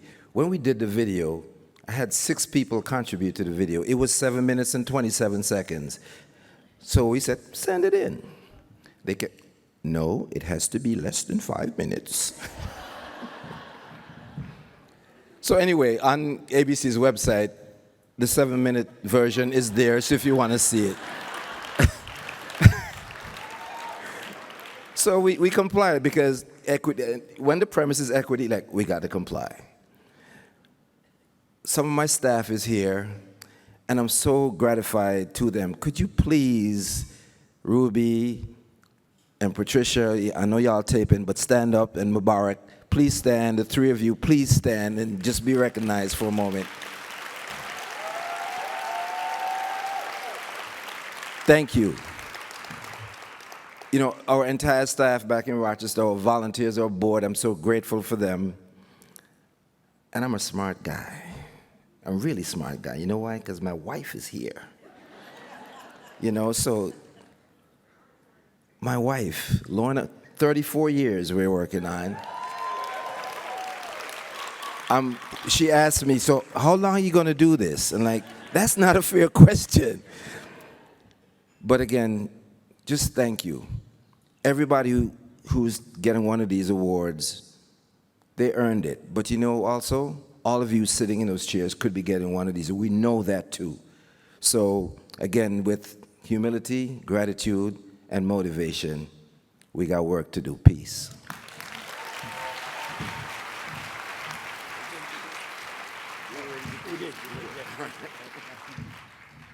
And now I'll call upon Maddie Mendez to present the next award.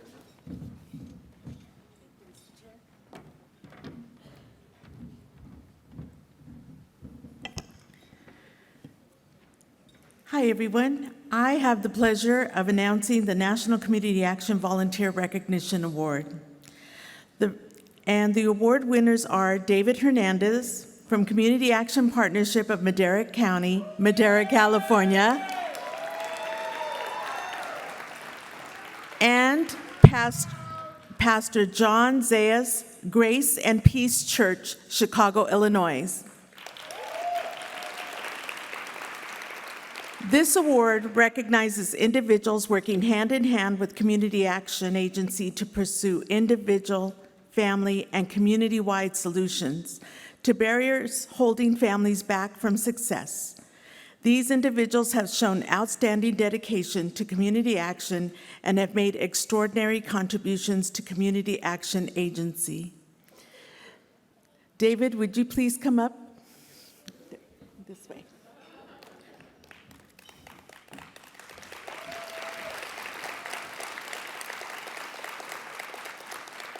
Today, we gathered to celebrate a remarkable individual who has dedicated their time, energy, and passion to making a profound difference in our community. It is with great honor that I stand before you to introduce someone who embodies the true spirit of hope. David Hernandez. David has assumed a volunteer role as a CAP-MC board member for nearly 8 years and has been an invaluable and critical lifeline between CAP-MC and the community at large. Notably, David's legacy can be directly illustrated through the existence and operation of 9 school-based parent resource centers. The Resource Directory of Community Services for Madera County that is actually digital. A parent can click onto the link of the name of the agency and it takes it directly to their website for more information. And the Parent Project and Loving Solutions. These are parenting programs to assist our parents, all of our parents in our community, to learn to build relationships with their children. David stands for togetherness. He believes in working together to harness a collective goal of eliminating the effects of poverty by helping people to better understand and access community resources to achieve resilience and economic stability while being poised to continue experiencing monumental programmatic transformational changes. Congratulations, David Hernandez.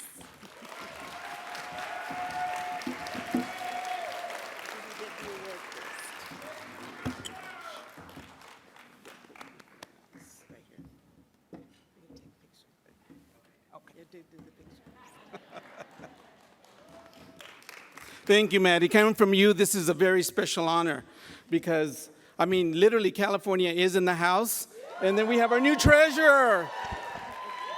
So that's wonderful. I'm truly, truly honored to be here in front of family. Where's my Head Start family? I say we have a Head Start family because I come to you as an individual who grew up in the Head Start system. I am a Head Start student. I was a Head Start student in the state of Texas. We migrated as a family to California, and I was introduced to community action partnerships from a young age. My very first experience with community action partnership, aside of the Head Start experience, was at the age of 16, starting my career path as a high school student. I was in a particular program for underserved students that would get an opportunity to engage in a career path of our choice. I chose working with Head Start, and at the age of 18, Community Action Partnership was my very first employer. I worked Head Start program. I was a community service organizer and recruiter, and I was out in the community making sure that people understood what Head Start was and how beneficial it is, and enrolled many, many children and families into the program. Thereafter, I continued my career within the organization, and I worked for the finance department as the accounts payable specialist. And then I graduated into a director of community and victim services. And then I decided that, okay, there's much more that needs to be done in our community. So I moved on to public housing. I was the public housing manager for the city of Madera for 6 years. And then I moved on to the Madera Unified School District, where I served for 22 years, providing resources and services to children, families, students, and community. So Community Action Partnership has helped me to really develop a grassroots effort and who I am and the types and processes for deliveries. I want to recognize how important the community action partnerships and the network that supports one another, and how you work together from state to state, where families do mobilize, just like ours that moved from Texas to California, and we can still find the resources that one needs in order to get a hand up, which we needed it and we benefited. And I am happy to be able to be here and say, I am a benefactor. Our family did so well as a result of the support and the network that we have as a national CAP organization. And I also want to make sure that we recognize Madera CAP-MC, Madera County here that's in the house. Please stand up and be recognized. You are important to the success that we have throughout California. And once again, I am honored to receive this special award, as it really is top of the list, because I really feel like I'm coming to full circle. As a child, as someone who built a career path, someone who was taught and I received how to work with community and how to assist our families to really get up out of poverty and continue to move forward. So thank you very much. Appreciate it. I think he wants to take a picture. We'll have to talk about that. Okay, we'll get it.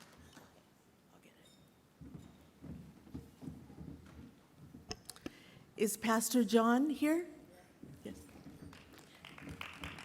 If we could, this is Pastor John Zayas from Grace and Peace Church of Chicago, Illinois. Could we cue the tape, please? My church is predominantly Latino. We now serve in the Austin community, and so now we're serving migrants. When these migrants arrived in Chicago at the end of August, they were in the first wave of many more to come, sent on buses from the southern border. Texas was sending buses to New York and Washington. The rumors were Chicago was next. The city of Chicago asked the Red Cross to get involved with the support of the asylum seekers to figure out how to run shelters. The Red Cross wanted to support as much as we can, and part of that comes through our partners and how important it is to partner with a church like Grace and Peace, who's doing the work of the community. Within 24 hours, we were ready to go. When they are coming off the bus, they're full of trauma. The first thing I do is make sure that they feel safe. We give them a good, hot meal, shoes, clothing, a shower, everything that they need. The difference that Pastor John has made in the migrant community is instilling hope by giving them food, shelter, allowing them to learn English, allowing them to work, restoring their dignity. We worked with the commissioner's office and we said, listen, we have a warehouse. He said, here we've got a food pantry, we've got outreach programs, we're doing works with migrants already. We've got all these programs in place. Here, like, look at what we're doing, we can help. We've worked with over 1,000 migrants. There's been so much that have come through the city. But when I called the commissioner, I said, hey, I got another family. He goes, man, what are we doing? He goes, hey, you're a flagship. You know, people are coming because they know. This man loves his community. He welcomes people who are hurt, who are injured, who are looking for a better life, looking for hope, looking for love, looking for acceptance. I'm proud of my team. When we work together, we can do amazing things.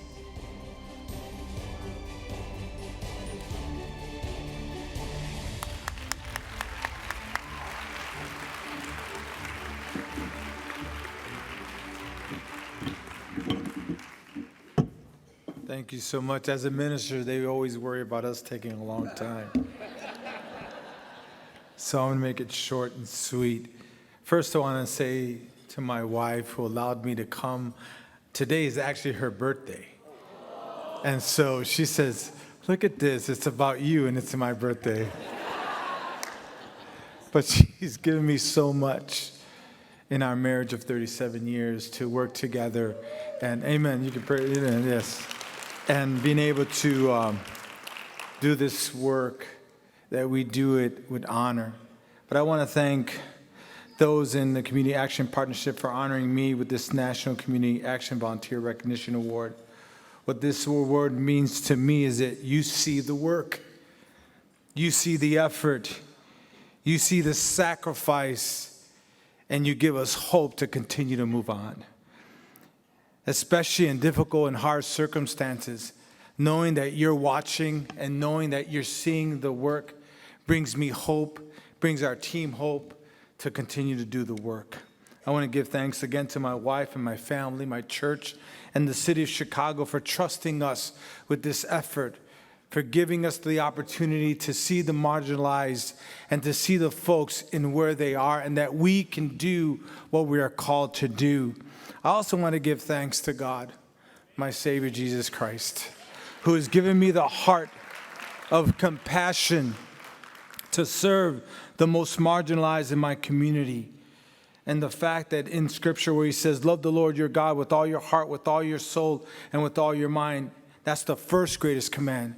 But we always skip the next one. But love your neighbor as yourself.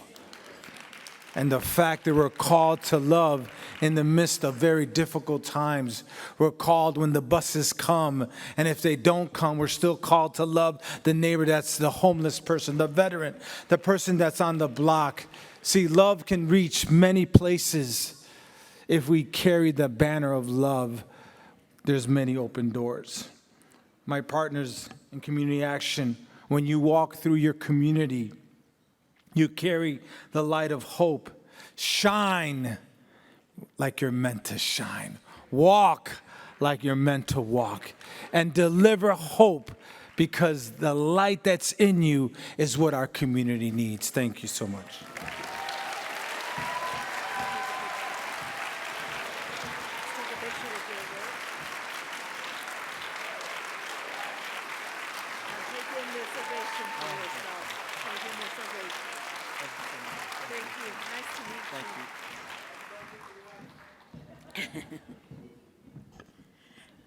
And next, I'd like to introduce you to Dreamer, and she will give the next award.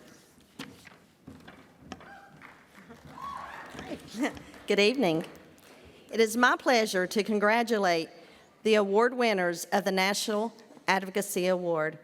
This award recognizes community action practitioners who have played a key role in shaping smarter national, federal, state, or local policy proposals on how to help families succeed by lifting up community action solutions that work to create pathways to prosperity. The first winner of this award is Marcia Erickson from South Dakota Community Action Partnership Association in Sisseton, South Dakota. I would like to ask her to join me on stage while we cue the video.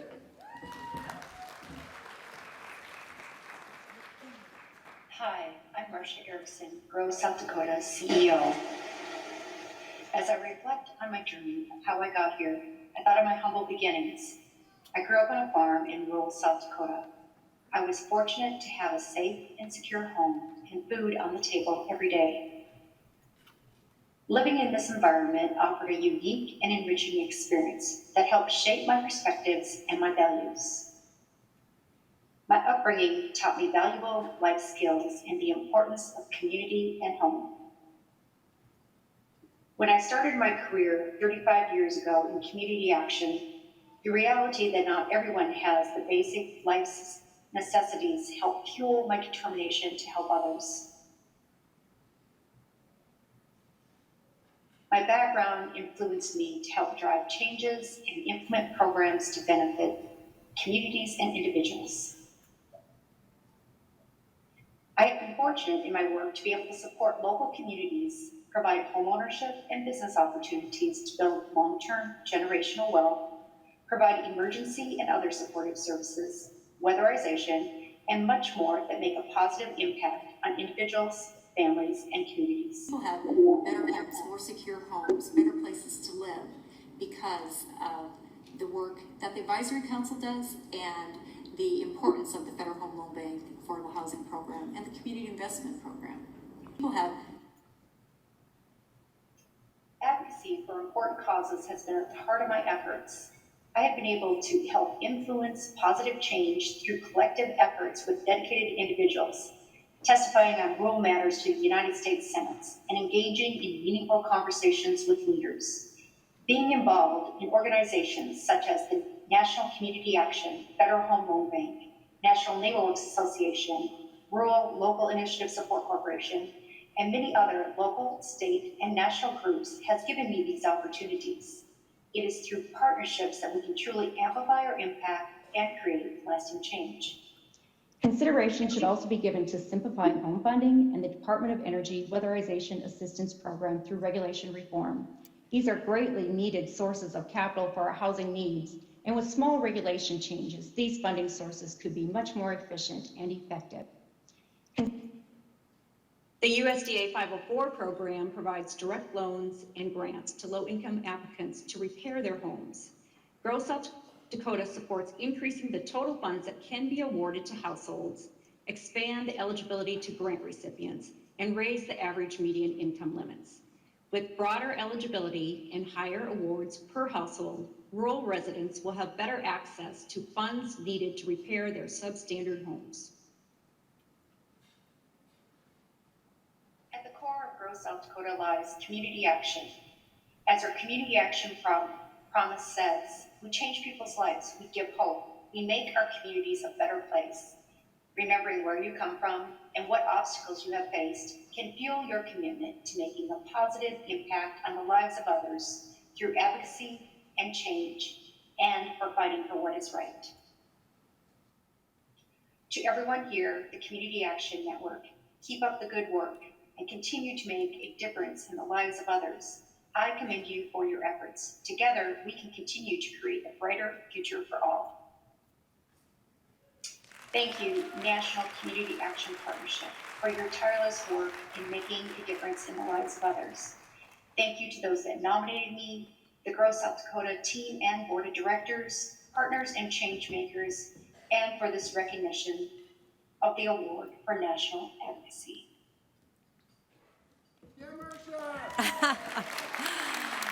Thank you, Clint. Oh, thank you so much for this award. I greatly appreciate it. The recognition is just something that humbles me and is such an honor. I truly appreciate it. I'm going to share a quick story that can probably resonate with most of us here. I was asked to do a home inspection for a lady that we were doing shingles and we were replacing some faulty wiring on her home. When I got to the house, she was making lunch, and I said, "Oh, how nice, you're making soup for lunch. Do you ever go out for senior meals?" And she said, "No, they're too expensive." So when I got back to the office, I pulled up her file, and I saw that she made $600 a month Social Security, fixed income. There's no way that she could have possibly put new shingles on her roof or repaired that hazardous wiring without the help of us. Thank you for making a difference in people's lives, like my neighbor who was able to live in her house a little bit longer, the house that she had raised her family in. And thank you, National Community Action Partnership, for this award. Thanks.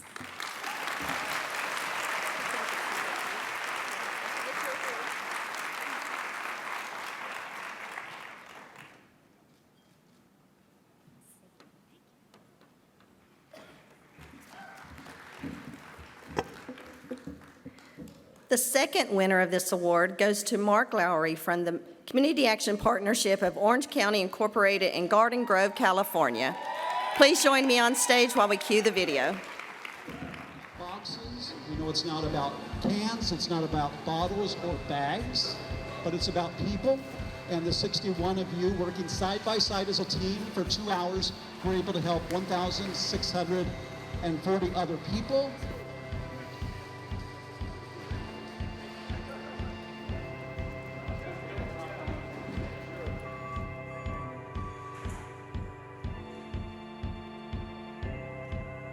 My name is Mark Lowry. I work for the Orange County Food Bank, a program of the Community Action Partnership of Orange County. Baby, remember on the bus and my hand was on your knee. When you love somebody, it's hard to think about anything but to breathe. Baby, I am the cub who was washed. We bring in Mark Lowry here, who can tell us all about Community Action Partnership and the families you're serving. About 500 people are going to come out here, get the needs that they do need, and obviously the need is great. Yeah. Young families have often struggled to afford the expensive cost of diapers, but especially with COVID, when so many families lost their jobs, we found so many additional people in need. 500 people expected to come through here. They have to be pre-registered, so please don't come on out here. But if there is a need out there in the community, where should people go? Absolutely. They can go onto their website if they're not registered to get diapers today, capoc.org, and they can find the diaper distribution that we help supply in their own community. And for people who want to donate diapers, they can do so on this site as well.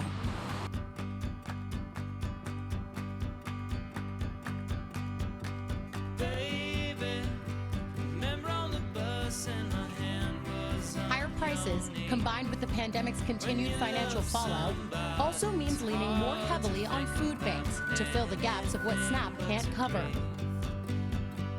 Baby, I am the cub who was washed out in the flood. When you love somebody, bite your tongue, all you get is a mouthful of blood. 2019 had been a record year for us. During 2019, we distributed 23 million pounds of food. We thought that was a huge effort. And then during COVID in 2020, we distributed 63 million pounds of food. Yeah, I've been with the food bank for over 30 years, and if you'd asked me if we had the capacity, the room, the equipment, the staff to be able to do that, I would have said it was impossible. But our team band together with a lot of community support, and we're able to respond to the needs of the community during the COVID crisis. Baby, I am the cub who was washed out in the flood. When you love somebody, bite your tongue, all you get is a mouthful. People's parents, people's grandparents and great-grandparents, they can't be here today to thank you, so on their behalf, thank you so very much.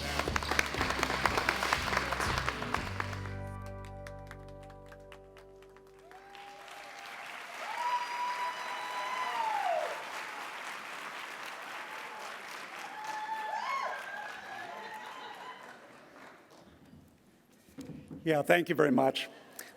I suspect you'd agree that the work that we all share is a gift. And I consider it a great honor to be able to work at a food bank, at a community action agency.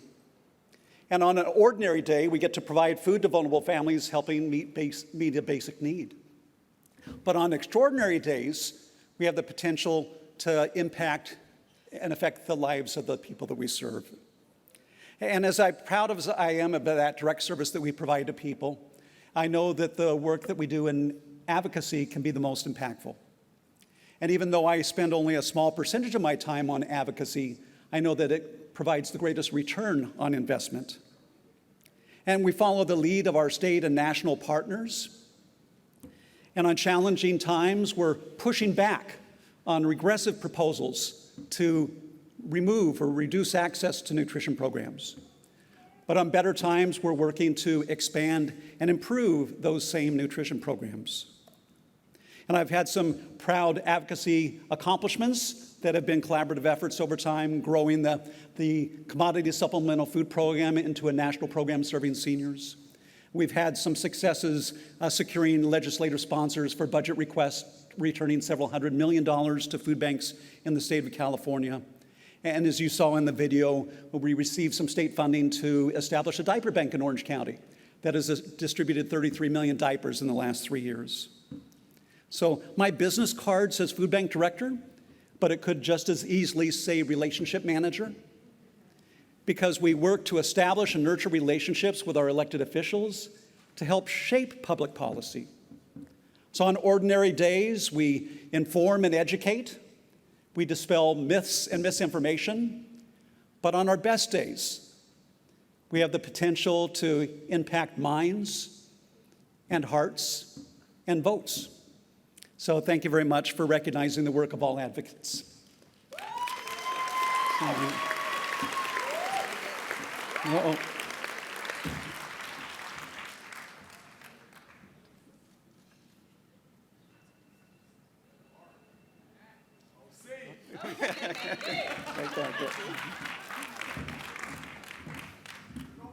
For those of you that could not see on this side of the room, he has a full headshot flying in the air over here. I'd like to welcome Denise back to the stage.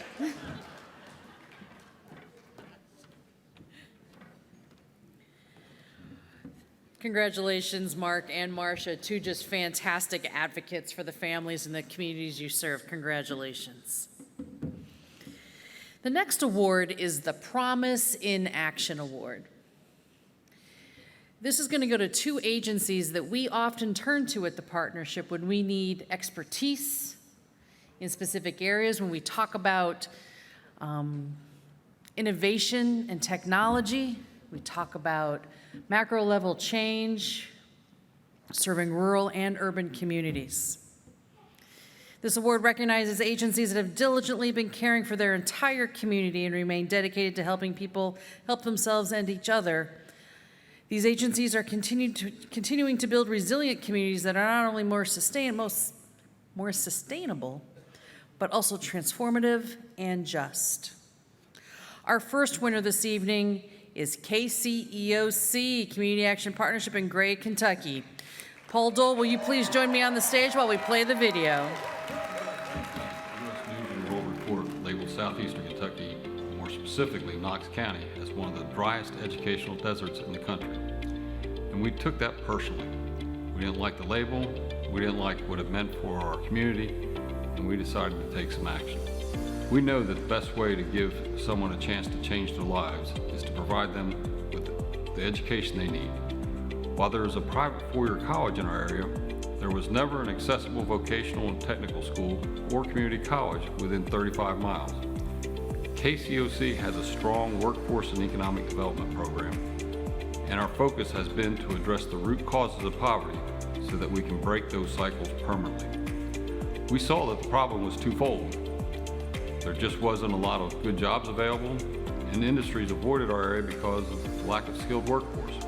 It had been the vision of our former workforce director to establish a branch campus of Southeast Training and Technical Community College in Knox County to address both these issues. Based on our agency's good reputation, a local businessman, Mr. Terry Fort, who had built a new nursing home, decided to donate the old one to KCOC because he knew we could put it to good use. The building was valued at just over $2 million, so we decided to work with our partners to determine an appropriate use of this facility. Working with Southeastern Training and Community College and Eastern Kentucky Concentrated Employment Program, we agreed to take the lead to renovate the old nursing home if they would commit to make it a branch campus and provide training certifications based on the local employer needs. KCOC went to work with our partners to secure state and federal funding, plus other support from our local governments. It was built with the intention of making it very flexible for programming, so the college is able to adapt to changing needs within the community and within the job market. With the average salary around here, average wage fairly low, most of the jobs are service industry jobs, so this has served as a way of providing higher scale training for jobs such as plumbing and such as welding and nursing. Everybody's really pleased. The community's been very supportive of it. So, you know, some of the classes we offer here at the Southeast campus is welding, we offer plumbing, we offer some fiber optic classes, and then we will also offer some CMA classes, some medical assisting classes, and all these are 8 to 16 week programs. You can get an associate's degree, you know, from here with 2 years. Some of the stuff's online, and then we offer some in-person classes as well. One of the slogans we have is our college is affordable, accessible. You know, if you look around here, a lot of the kids can walk, they can ride bikes, they ride with their friends, some of them even ride a skateboard. So they find a way to get here, and I think that is what's helped, you know, higher our expectation with students. For us being here on the campus in Barberville, it has impacted the community. A lot of people don't have the opportunity to go back to school.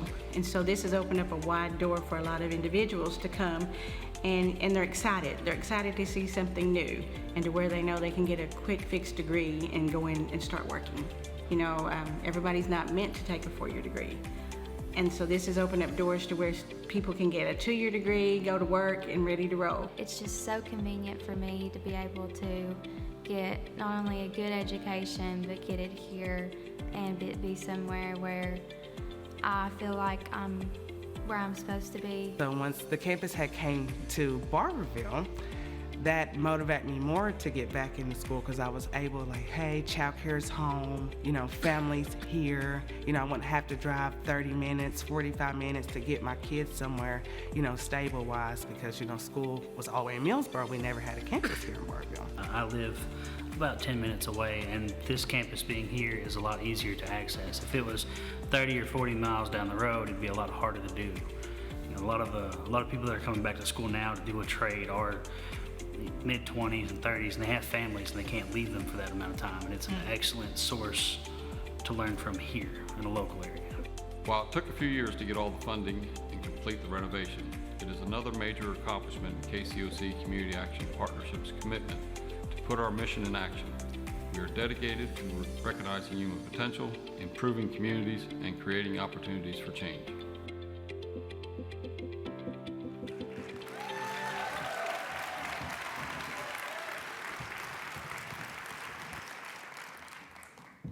What you saw there is KCOC Community Action Partnership. We live the promise every day. We repeat the promise every day. My staff is sitting back there. I want them to stand. They're the ones that work every day.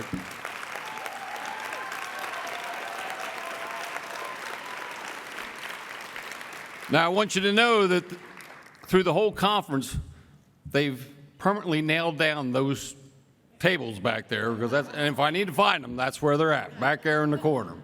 But no, seriously, we do live the promise. You know, I serve on the national board, serve on our state association board, and there's been discussions over the past year or so of,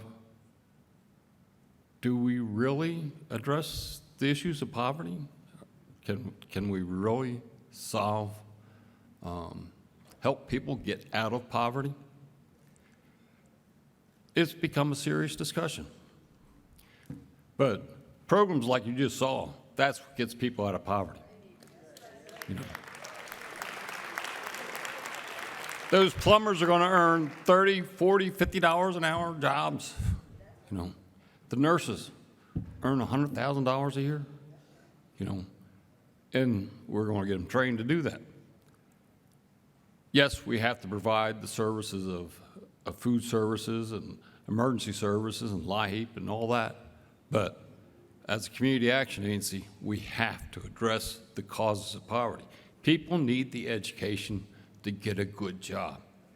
And there is jobs out there to get, and that's what we want to do.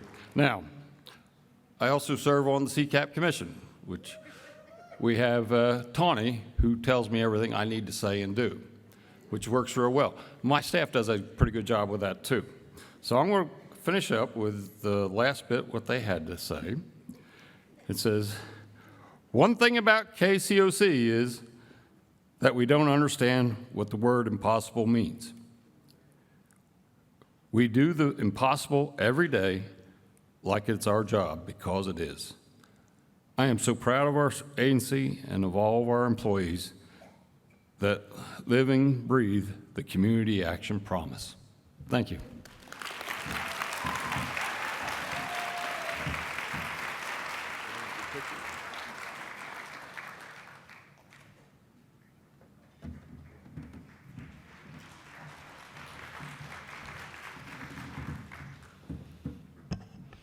Our second Promise in Action Award will be the host of our conference in 2 years. Wayne Metro Community Action. Louis Pitzker, you want to come to the stage while we roll your video? 2020 is the year none of us could have ever predicted. From a global pandemic to outrage and civil unrest brought about by decades of racial and social injustices, our community has been challenged in this moment unlike ever before. To strengthen our resolve, find common ground, and come together to preserve our safety net. To speak up against hate and bigotry, and to tear down barriers of structural racism once and for all. The promise of community action has emerged as a North Star and source of strength during these trying times. A light to guide us through the darkness, and a beacon of hope that has stood the test of time, calling on us all to open our hearts, care for our entire community, and help all people help themselves and each other. Wayne Metro, together with our public, private, and consumer partners, bring our full forces to bear, investing more than $44 million in federal corona aid relief and economic stimulus funding here in Wayne County by the end of this year. distributing food and hygiene supplies, restoring clean water access, staving off evictions and utility shutoffs, standing up emergency homeless shelters, and for the first time, assisting families to bury loved ones. And we know our work is far from done. The promise of community action continues to give help and hope to here in Wayne County and across our nation in the spirit of these words spoken by the great Dr. Martin Luther King Jr. Darkness cannot drive out darkness. Only light can do that. Hate cannot drive out hate. Only love can do that. Wayne Metro Community Action Agency, empowering people to be strong, healthy, and thriving.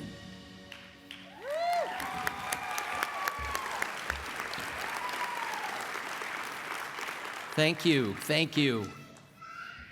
Thank you. Oh, it wasn't that bad of a video. Man.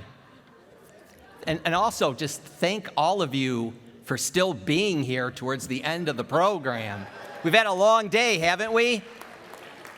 But no, thank you. Just, again, my name is Louis Pisker. I'm the CEO, proud CEO of Wayne Metro Community Action Agency. What you've seen up there is that's what we do every day. We just work really hard for the people in the city of Detroit and broader Wayne County. I'm just honored to accept the award on behalf of our board of directors and Team Wayne Metro. It's the best. I'm biased, but I think I have the best team in the country. I really, really do.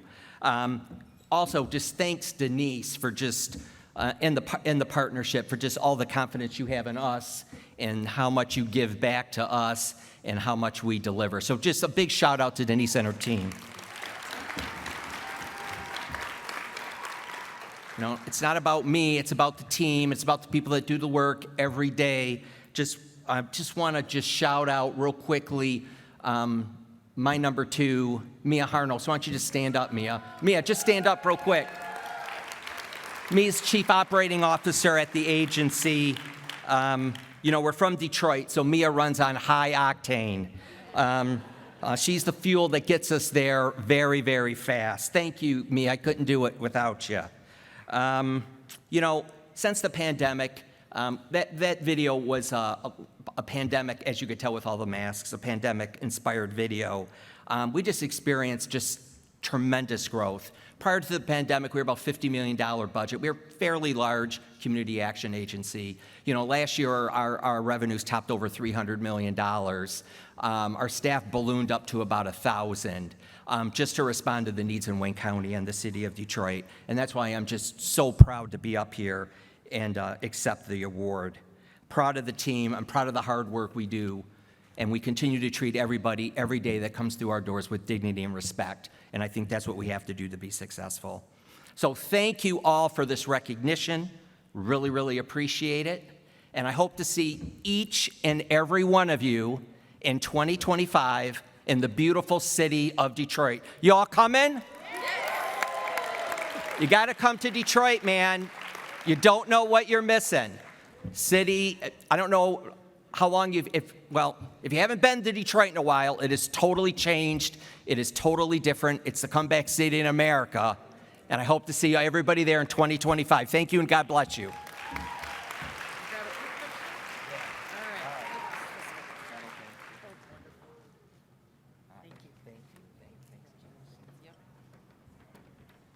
Bring to the stage your first vice chair for another 2 years, Mr. Ricky Baker.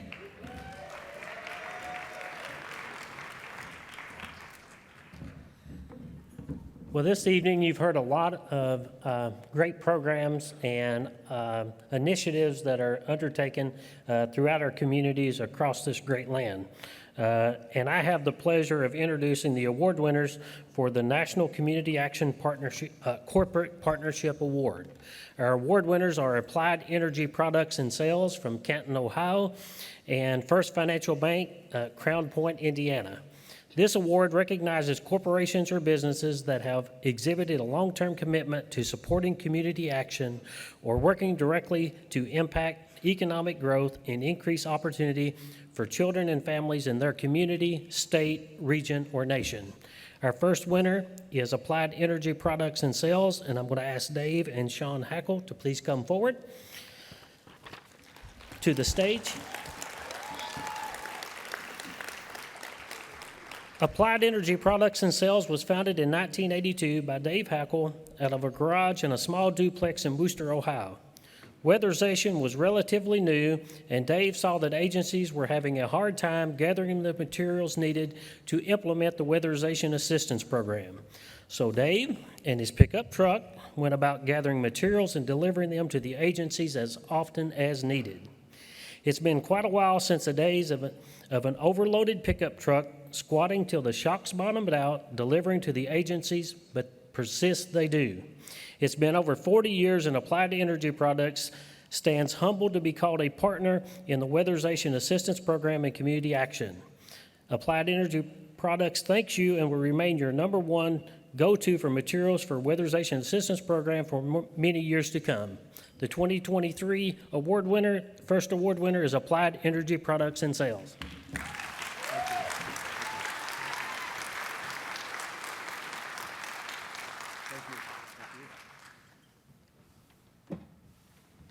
I was supposed to be the last award, so I'll spend a half an hour speaking. Now, I just want to thank Community Action Partnership and the Ohio Association of Community Action Agencies for putting my name in for this award, and it's very humbling. And I've been doing this for 43 plus years, and I would like to say that you people, if you've ever seen that movie, Guardians of the Universe, Galaxy, Garden of the Gardens, you are the guardians of the poor. And you've been doing it for a long time. I kind of visualize you people with, unfortunately, nursing homes. And you give dignity to the people that you're helping. And anyone that's had any experience with the nursing homes know that you're giving dignity to the elderly people in the last months and days of their lives, and that's what you people do. And I really appreciate this award. Thank you.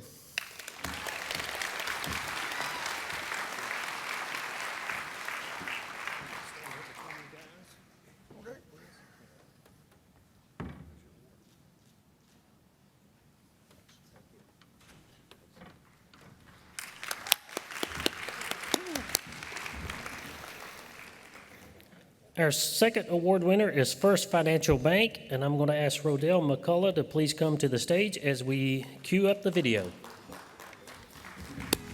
First Financial is proud to be part of our local communities. As a community-centered bank, we are committed to supporting our local neighbors with programs, education, and organizations that enhance lives.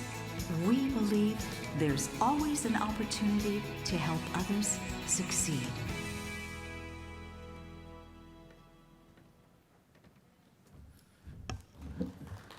Thank you.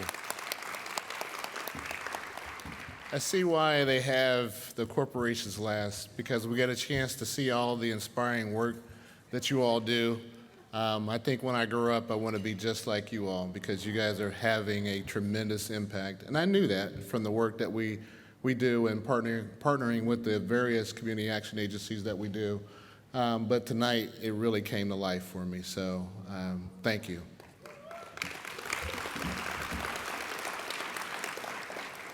So, what an incredible honor. As it was mentioned, I'm Rodell McCullough, Chief Corporate Responsibility Officer for First Financial Bank. And I will tell you, I just want to start by saying thank you. Thank you to the Northwest Indiana Community Action. I wanted to say thank you to Anna Schoon for nominating us. I know she's somewhere in this room somewhere. There she is. But I also want to say thank you to the selection committee for choosing us. There are so many partners that you work with that you could have chosen, and you chose us, and and we want to just say thank you. First Financial Bank, our strategic intent is to be a positive influence on the communities that we serve. And we do that through our live community development strategy. It's an acronym: access to banking services, lending in the communities. I'm sitting up here forgetting what alive actually means. Investments in inclusion, volunteerism, and education. And we do that to bring opportunities to those that are marginalized in our communities. I am fortunate to work for a bank that is truly committed to giving back to the communities that have made us a successful financial institution. And we've done that by creating successful partnerships. We're 2,000 folks across Ohio, Indiana, Kentucky, and Illinois. There's no way we can do all the work that you all do. So we try to partner with organizations that are having a tremendous impact, and we're proud of our partnerships with you all. It doesn't stop with this award. Our associates are even more encouraged. They're all excited. They're waiting to see the pictures of me up here. But we'll continue to do that through our various partnerships with community action agencies, and we'll see the vision that we have for our communities come to life. Thank you.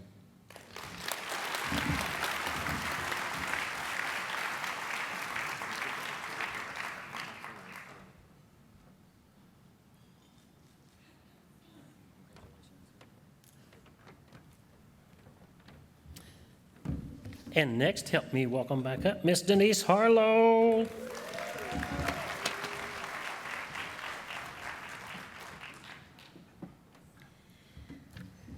One more, right?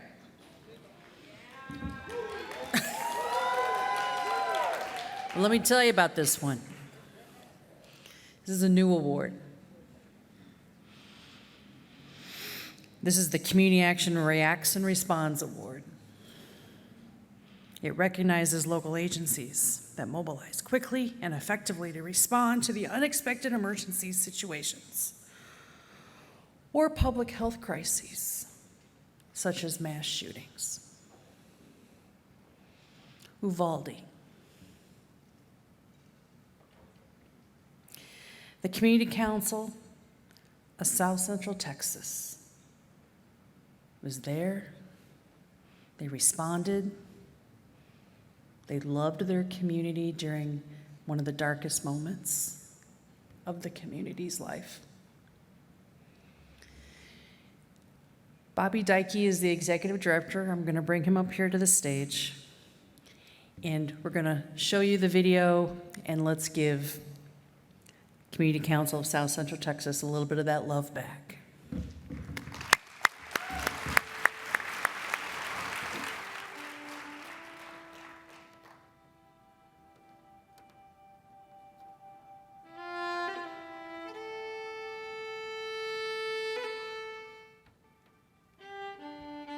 On May 24, 2022, 19 precious children and 2 loving teachers were killed in a mass shooting at Robb Elementary in Uvalde, Texas.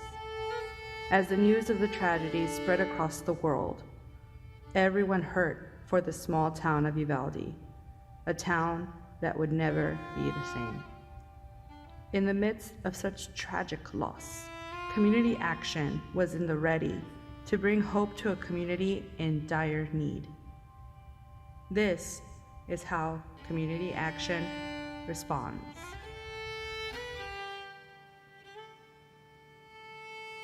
Our team set up at the Family Assistance Center, ready to serve families directly impacted by this senseless act of violence. Our staff fought back tears as they sat with mothers of the slain children and softly listened as they spoke of what wonderful children they had, now gone forever. In Uvalde, more families are needing financial assistance, especially those in the Robb Elementary community.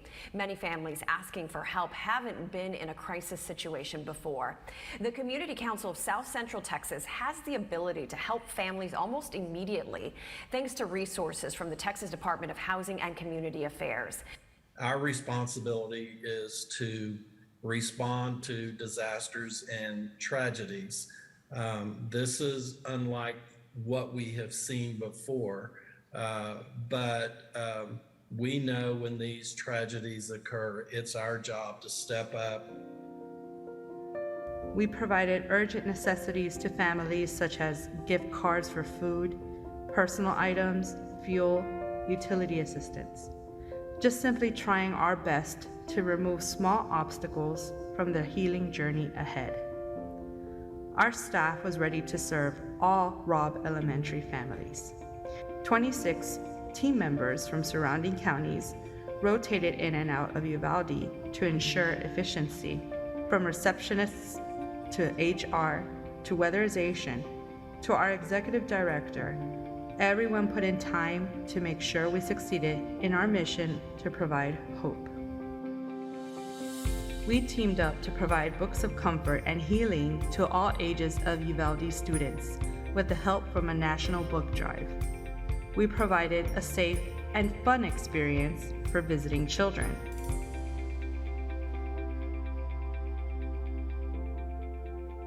As seasons changed, we prepared school supplies and clothing gift cards and passed out warm coats to students, clothing them in confidence and wrapping them in warmth.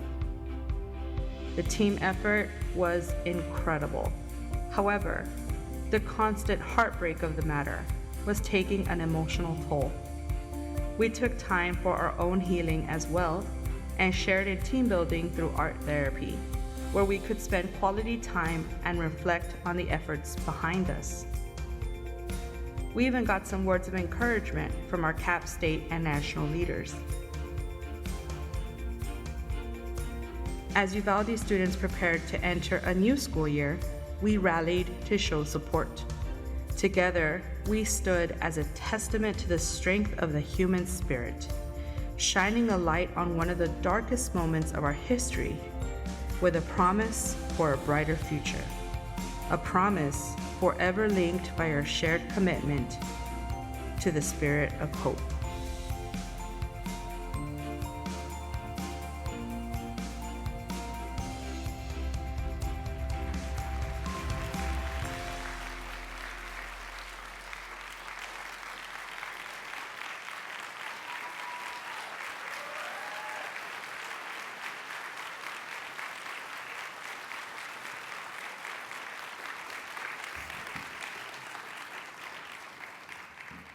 Thank you all for that appreciation.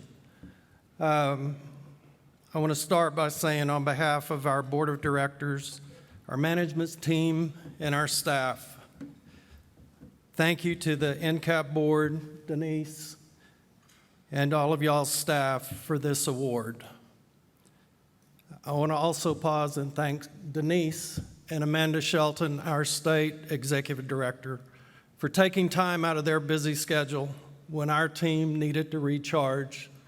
And they were so gracious to share a very appreciative and encouraging video message that we showed the day of our recharge. I also want to thank the Texas Department of Housing and Community Affairs.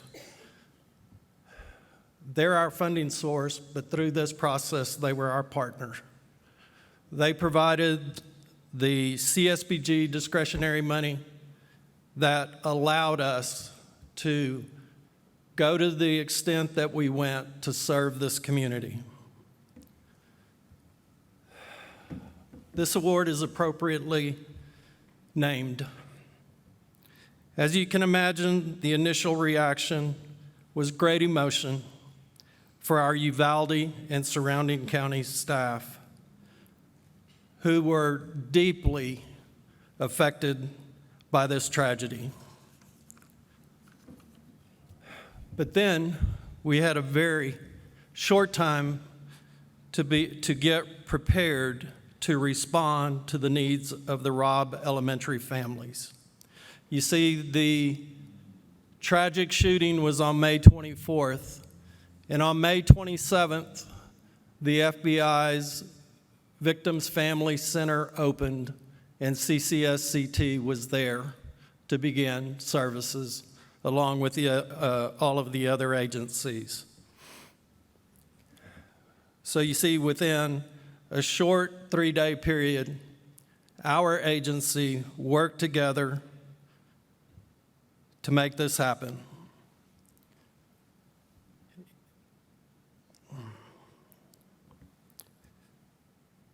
So I don't think we really expected or realized what the plan would be, especially during those first few weeks of the Family Service Center. You know, that was Memorial Day weekend, and our staff said, we're working. They worked through the weekend. Then we learned there would be extended hours of the service center. Our staff worked. And we worked for 4 months, providing the services to the Robb Elementary families, but also to the community as a whole.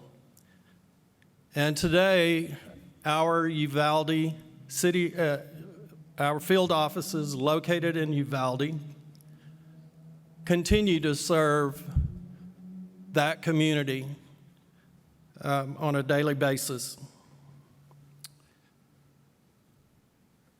We do have board members here, management staff, and frontline staff here tonight, so if y'all will please stand.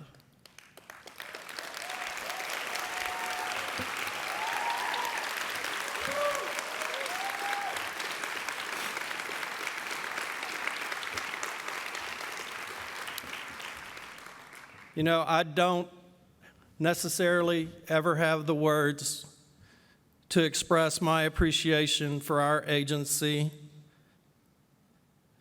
our board, our management team, our staff, and we are truly a team working together to serve our communities.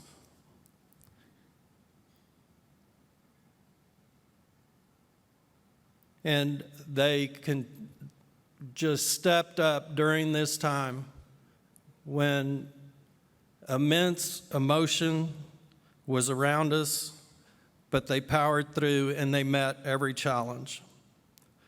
So thank you again, NCAP, for recognizing CCSCT's work during this time. Thank you very much. You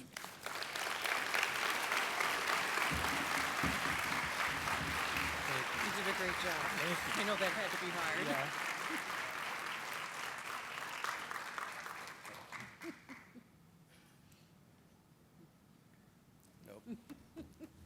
That's Daniela. She's got to do her marketing thing. Got it. Thank you so much. Yes, exactly. Here are your remarks. I'll take this. Yeah.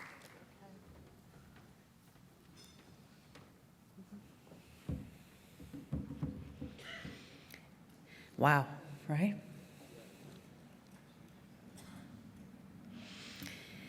Every award that lined this table exemplified community action, the spirit of hope, building and strengthening community.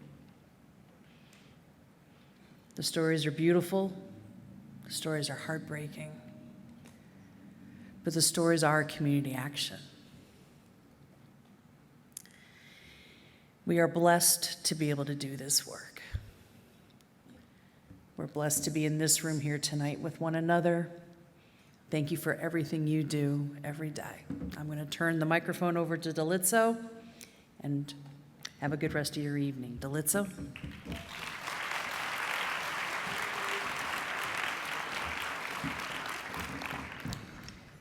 What an inspirational evening. I know that I'm standing here between you and probably bed, or you and the nightclub or the bar.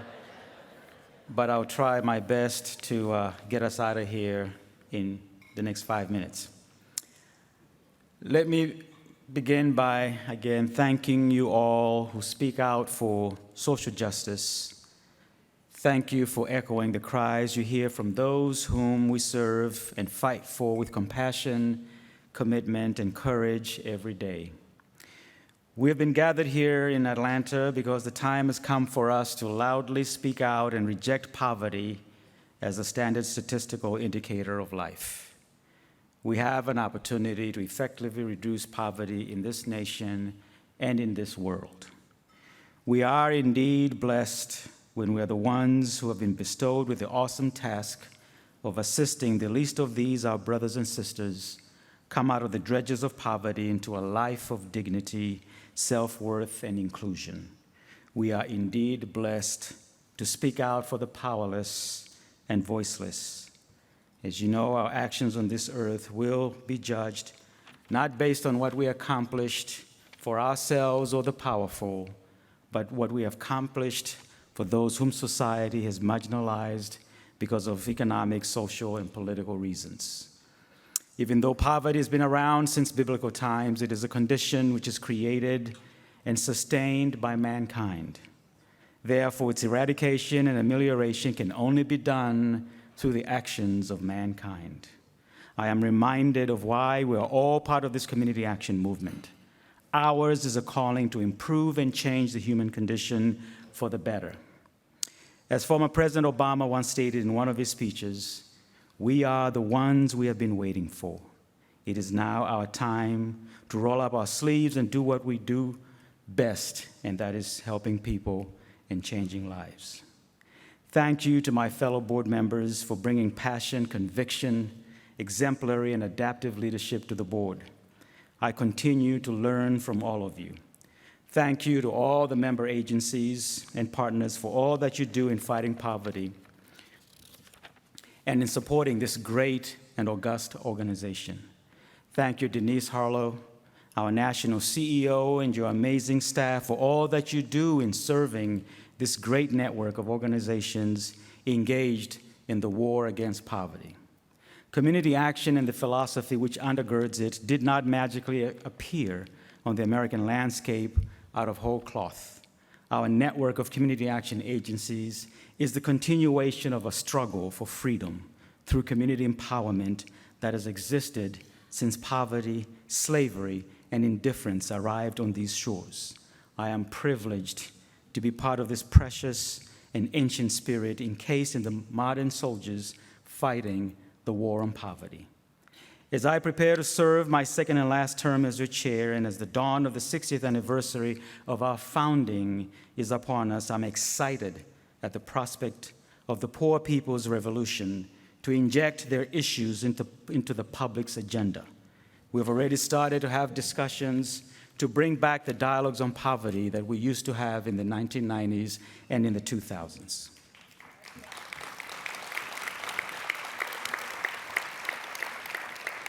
I am excited at the prospect of building broader coalitions with groups we perhaps do not ordinarily work with, so that together our voices become more powerful. We will need to put our differences aside if we are truly committed to ending poverty and suffering of our fellow men and women. We need to put aside the politics of turfdom for effective coalition building. We need to engage institutions of higher learning to establish poverty centers so that we not only shape public perception, but we attract more young college graduates to join our movement. I am excited of the prospect of developing the next generation of leaders in our movement. It is important for community action to attract new leaders who do not only have the education to move the agenda forward, but young leaders who embrace a sense of progressive idealism and have the fire in their bellies to make a difference.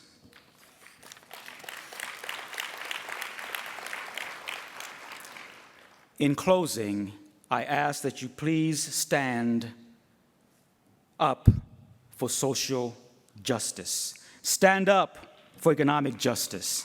Stand up, community action, and be counted. Stand up against indifference. Stand up against gun violence in our communities. Stand up against all forms of intolerance. Stand up for changing people's lives and embodying the spirit of hope. Stand up for improving our communities, and stand up for making America a better place to live for all. Thank you, and God bless you.